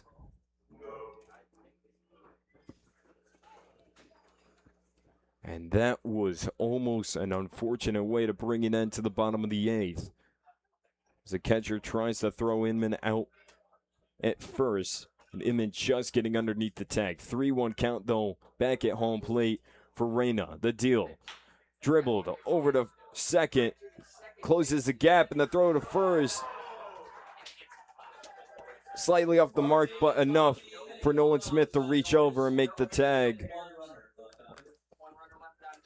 Apply the force out at first base. With that, it will sit a 6-3 score for Jamestown with one more inning to go. The 9th right around the corner. We'll stay on air for this break as well. We've seen a game for the Muckdogs where they have struggled for offensively. One of their lowest performances in quite some time if we look at their game log. In their last 10 matchups for Batavia, they've been a scoring machine, but that story has not been similar tonight. They did win 6-2 against the Ironbacks. The Pioneers come back 7-6. Jamestown, it was tied 12-12. Before that, the Americans 17-8 win, and the Red Wings 11-2. And before that, 8-7. The last time they had a score this low offensively for themselves was against Niagara Falls Americans, where they did secure that win. It still was a win, 2-1. It was a defensive matchup throughout. But before that, it was really all scores for Batavia. They would put it up in every way, shape, or form when they needed it, when they didn't. That was the thing, and right now, they've been halted by Jamestown. Well, right now, we call them the comeback kings for a reason. They've done it so many times right now. That gives you so much faith in terms of the Muckdogs. But right now, first things first, they got to put up a 0 right now, and Beavers, hopefully, ready to get the job done.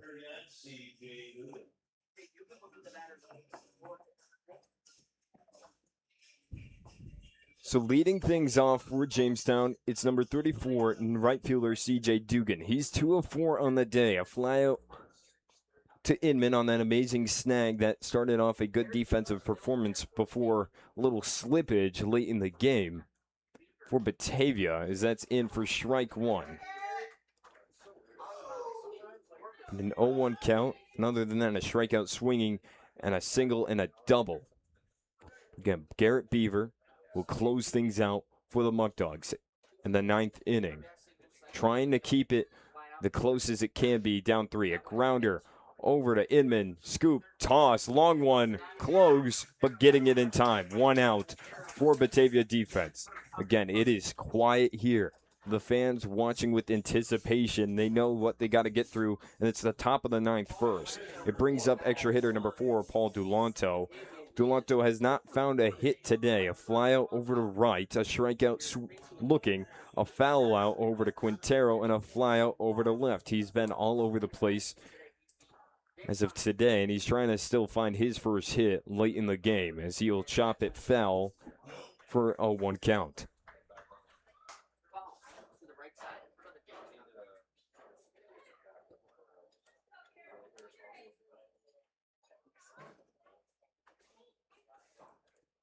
A 1 as it stands.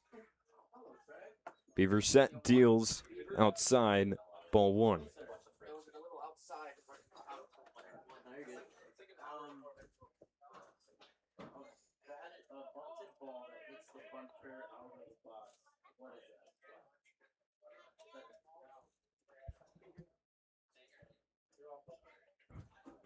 1-1.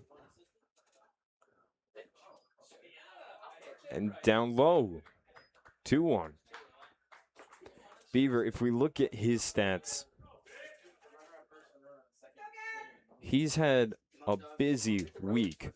His name has been called multiple times by the Muckdogs to close things out. As we see the 2-1. And for just low. 3-1. Thought that one over the plate, but I guess just outside the zone on the lower end. But again, for Beaver, his name and number, a common one to call. He played in 3 games straight on July 9th to July 11th, and now here on July 13th, his name called once more. Getting underneath that in foul territory, can Quintero make a play on it? He can! All the way, even running out to the extension of the dugout. He puts his body on the line and gets the second out on a foul out. Right now, he's a little shaken up right now. He's trying to walk it off right now. We'll check to see if the trainer comes out. Nope, he's good. He waves him off. He took that to the gut. There's a little bar there. That's what, to describe what he hit just over on the right side of the field. It's just a little barricade wall, and it's chest high for Quintero, and he went right into it, and he took it right to the gut. I can tell you that's never going to feel good. Might have knocked the wind out of him, but he's still standing, waving off the trainer. He's ready to go with 2 outs for Beaver. It brings up catcher 45 Branson Lindquist. But last time we saw Beaver, it was against the Elmira Pioneers in that 7-6 comeback. So that's ball 1. And in that matchup, he only served just a short time. Only 1 inning. He got credited his second win. 1 strikeout, no hits, no runs. Across 3 batters' faces. That's for strike 1.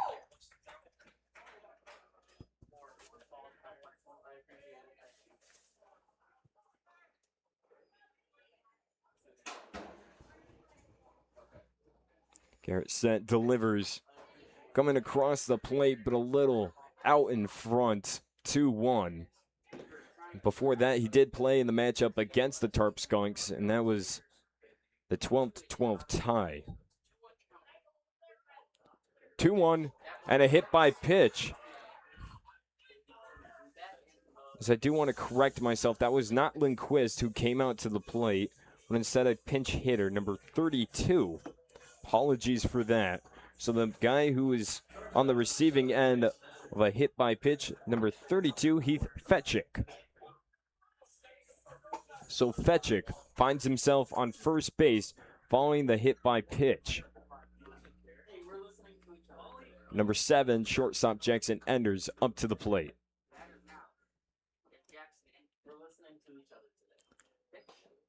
Dropping it down within the zone, strike 1.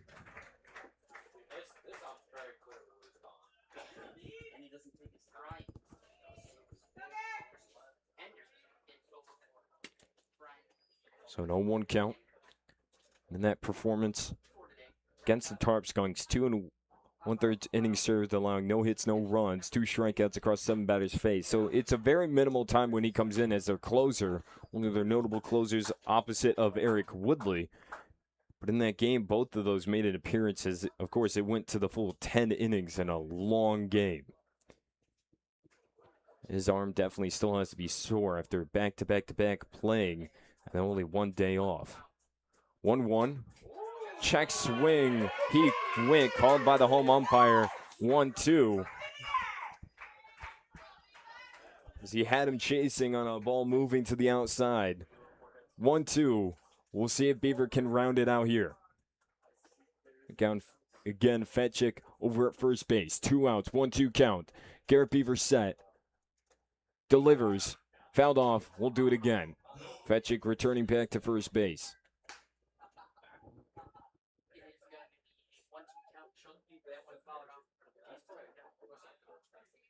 This game coming down to the wire.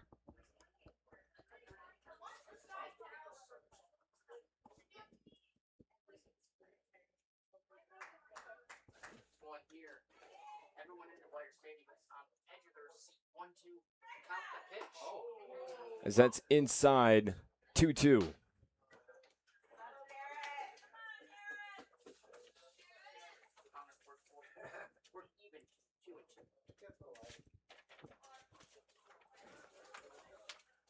2-2 count.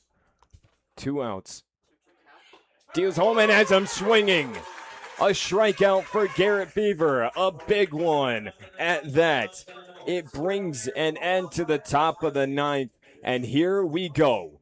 The chance, the last chance for Batavia. They've got to get it done here as there's no more innings after 9.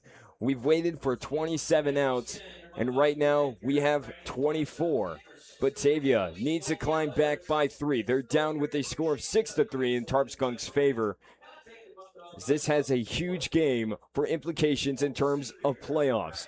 Batavia comes into today with a 3-1-1 record against the Tarp Skunks, and Tarp Skunks are not trying to let Batavia close it out, as if they win this, the next matchup on Wednesday could tie the series and make it interesting come to playoffs. And not only that, but I should say in terms of record, as Jamestown is only 1 game behind Batavia as it stands tonight. Pence is still on the mound. We will see Manel, Quintero, and Brock try to face him to end off the game.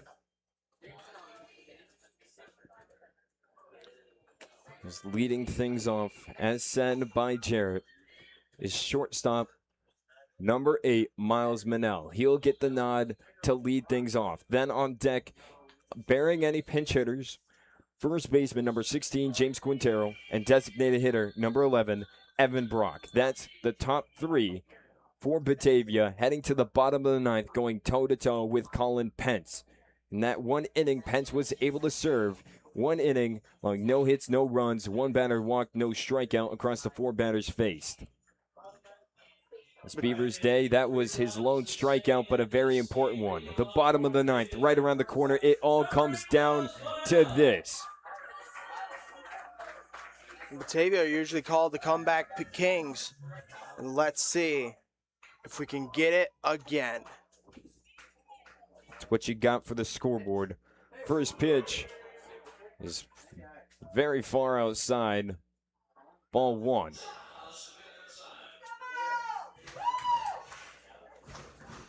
And there's the life from Dwyer. They're going to try to play a factor, as that's very close inside the Manel. 2-0.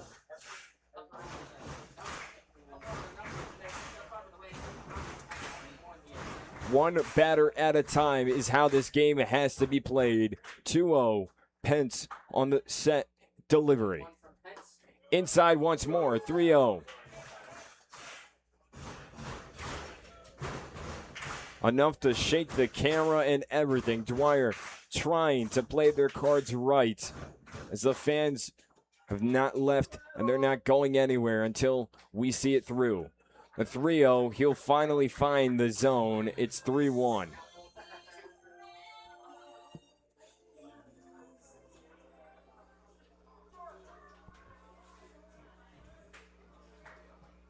And a hit by pitch.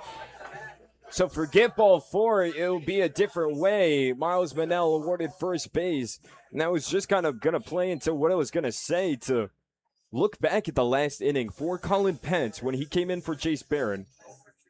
Jalen David, of course, the ground out off the first pitch, and then the Cooper Russell fly out off the 2-2 count. But ever since then, Inman was walked off a 3-0, and then Reyna grounded out with a 3-1 count. So he was in that stretch 7-1 in terms of count, and there add 3 more balls and plus a hit by pitch. Getting underneath it. It's going over to right field. It's got to get down. It will get down. It's all the way at the wall. Manel turning on the gears, getting the signal home. Going to third. It's Quintero. Sliding it. He's safe. That's 1 more for Batavia. A triple for Quintero. Here we go. This game got interesting now. Comeback Kings, we like to say it, and we could possibly see it again today. The triple, RBI triple at that for Quintero. Reaching all the way to the wall in center right. It brings up Mr. Reliable, designated hitter, number 11, Evan Brock. He's got no outs, 1 on. Evan Brock, 1 of 2 on the day. A strikeout, an RBI double, and a walk. A man with a batting average of a .355 at the plate, going toe-to-toe with Colin Price, as he'll take ball 1 looking.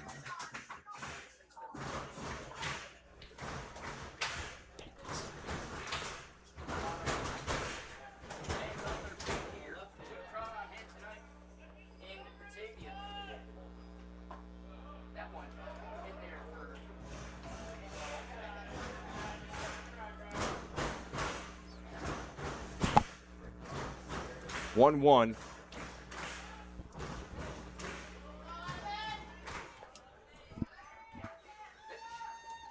As it's down in the dirt, blocked down.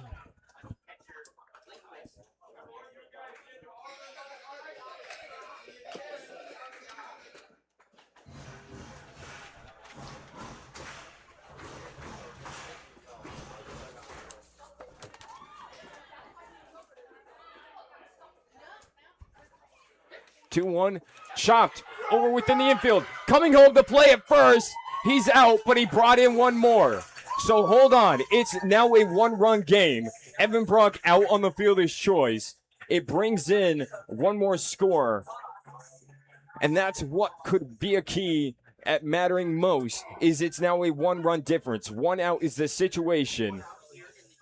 And just to notify you guys, catcher for Jamestown is number 32 after the pinch hit. Number 32, of course, that being Heath Fetchick. In for Branson Lindquist behind the plate. Up to bat is number 17, a pinch hitter. That is Braden I. I has played 19 games and started in 14 with a .212 batting average, 52 at-bats, 11 hits, 14 runs, a triple, and 6 RBIs in the season.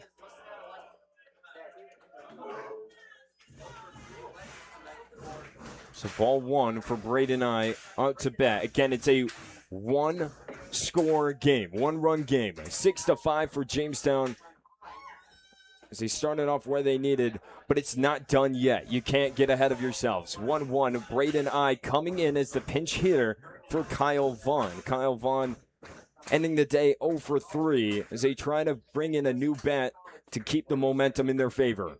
1-1, it's outside, 2-1.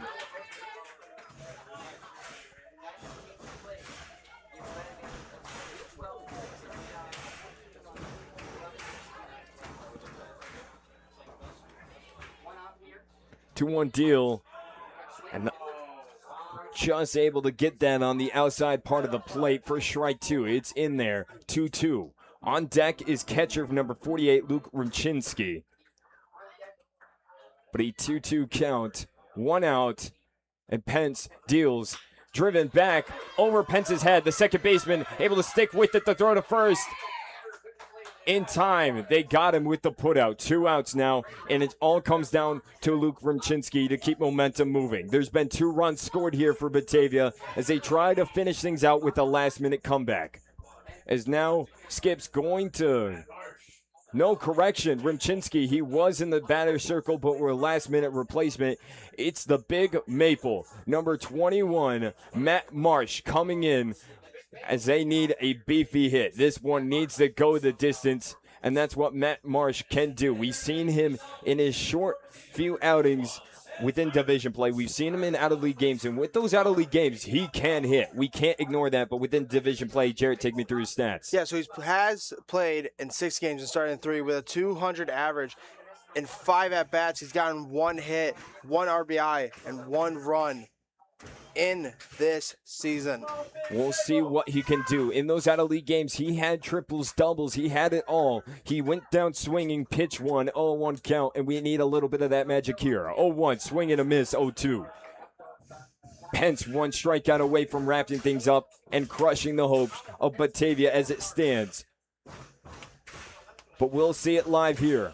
0-2 count, 2 outs, no one on. Down 1 run, it comes down to this. Pence versus the Big Maple. 0-2, Pence delivers and has Matt Marsh looking on the inside zone. That will wrap up this game. Final score, Jamestown 6-5, upsetting Dwyer Stadium on the road. Batavia and Jamestown will have to look to Wednesday's game to settle out the series for this season. The rivalry continues, but your final score in favor of the Jamestown Tarp Skunks, who do it on the road impressively in an unlikely situation against all odds at Dwyer. 6-5, your final score. And Jarrett, we talked, and this is all what it's come to. Take me through your thoughts on tonight's game. Once again, it just felt like a playoff game between these 2 teams, both teams going back and forth, both teams relying very heavily on their pitching. And in this game, Jamestown just had the better start. McLean had a good performance. So did Chandler, but they were able to cash in on runs early. And by the time Batavia was starting to come back, time ran out. And again, just felt like a playoff game. Wednesday's just going to have so much of an impact. It will all come down to Wednesday to find out how this series will fall between the two. Again, your final score is 6-5. Jamestown hanging on and getting a long-awaited win against Batavia. It's been a while, that one going all the way to the 4th game of the season, where they did come into Dwyer and got one of the now 3 losses that the Batavia Muckdogs have suffered at Dwyer Stadium. Other than that, it's been relatively clean. No other team except the Oilers have been able to do that. Jamestown will now advance to a record of 24-7-2. Batavia will now fall to a record of 24-7-1. They are neck and neck in the final stretch. 2 weeks to go of play between the two teams, and it's anyone's fight for the division within the West. The East, you still have the Amsterdam Mohawks on who has the best overall record when it all is said and done. But when it's all said and done here, the Jamestown Tarp Skunks get it done 6-5 on the road. Again, we thank you for joining us on this huge broadcast between the 1 and 2 seed, as that's what it will stand today, as Batavia is still holding on to the tiebreaker at 3-2-1, but it all comes down to Wednesday. Don't miss that broadcast on the road with me and Jarrett. Again, my name, Grayson, Natale, alongside me, color commentator Jarrett Campbell. We wish you a good night, and thank you for joining us. And as always, 2 weeks of left. Catch us for the regular season finale, and don't forget, the playoffs are right around the corner, and it looks like a train course for these two teams. But we'll see you then. Everyone, have a good night.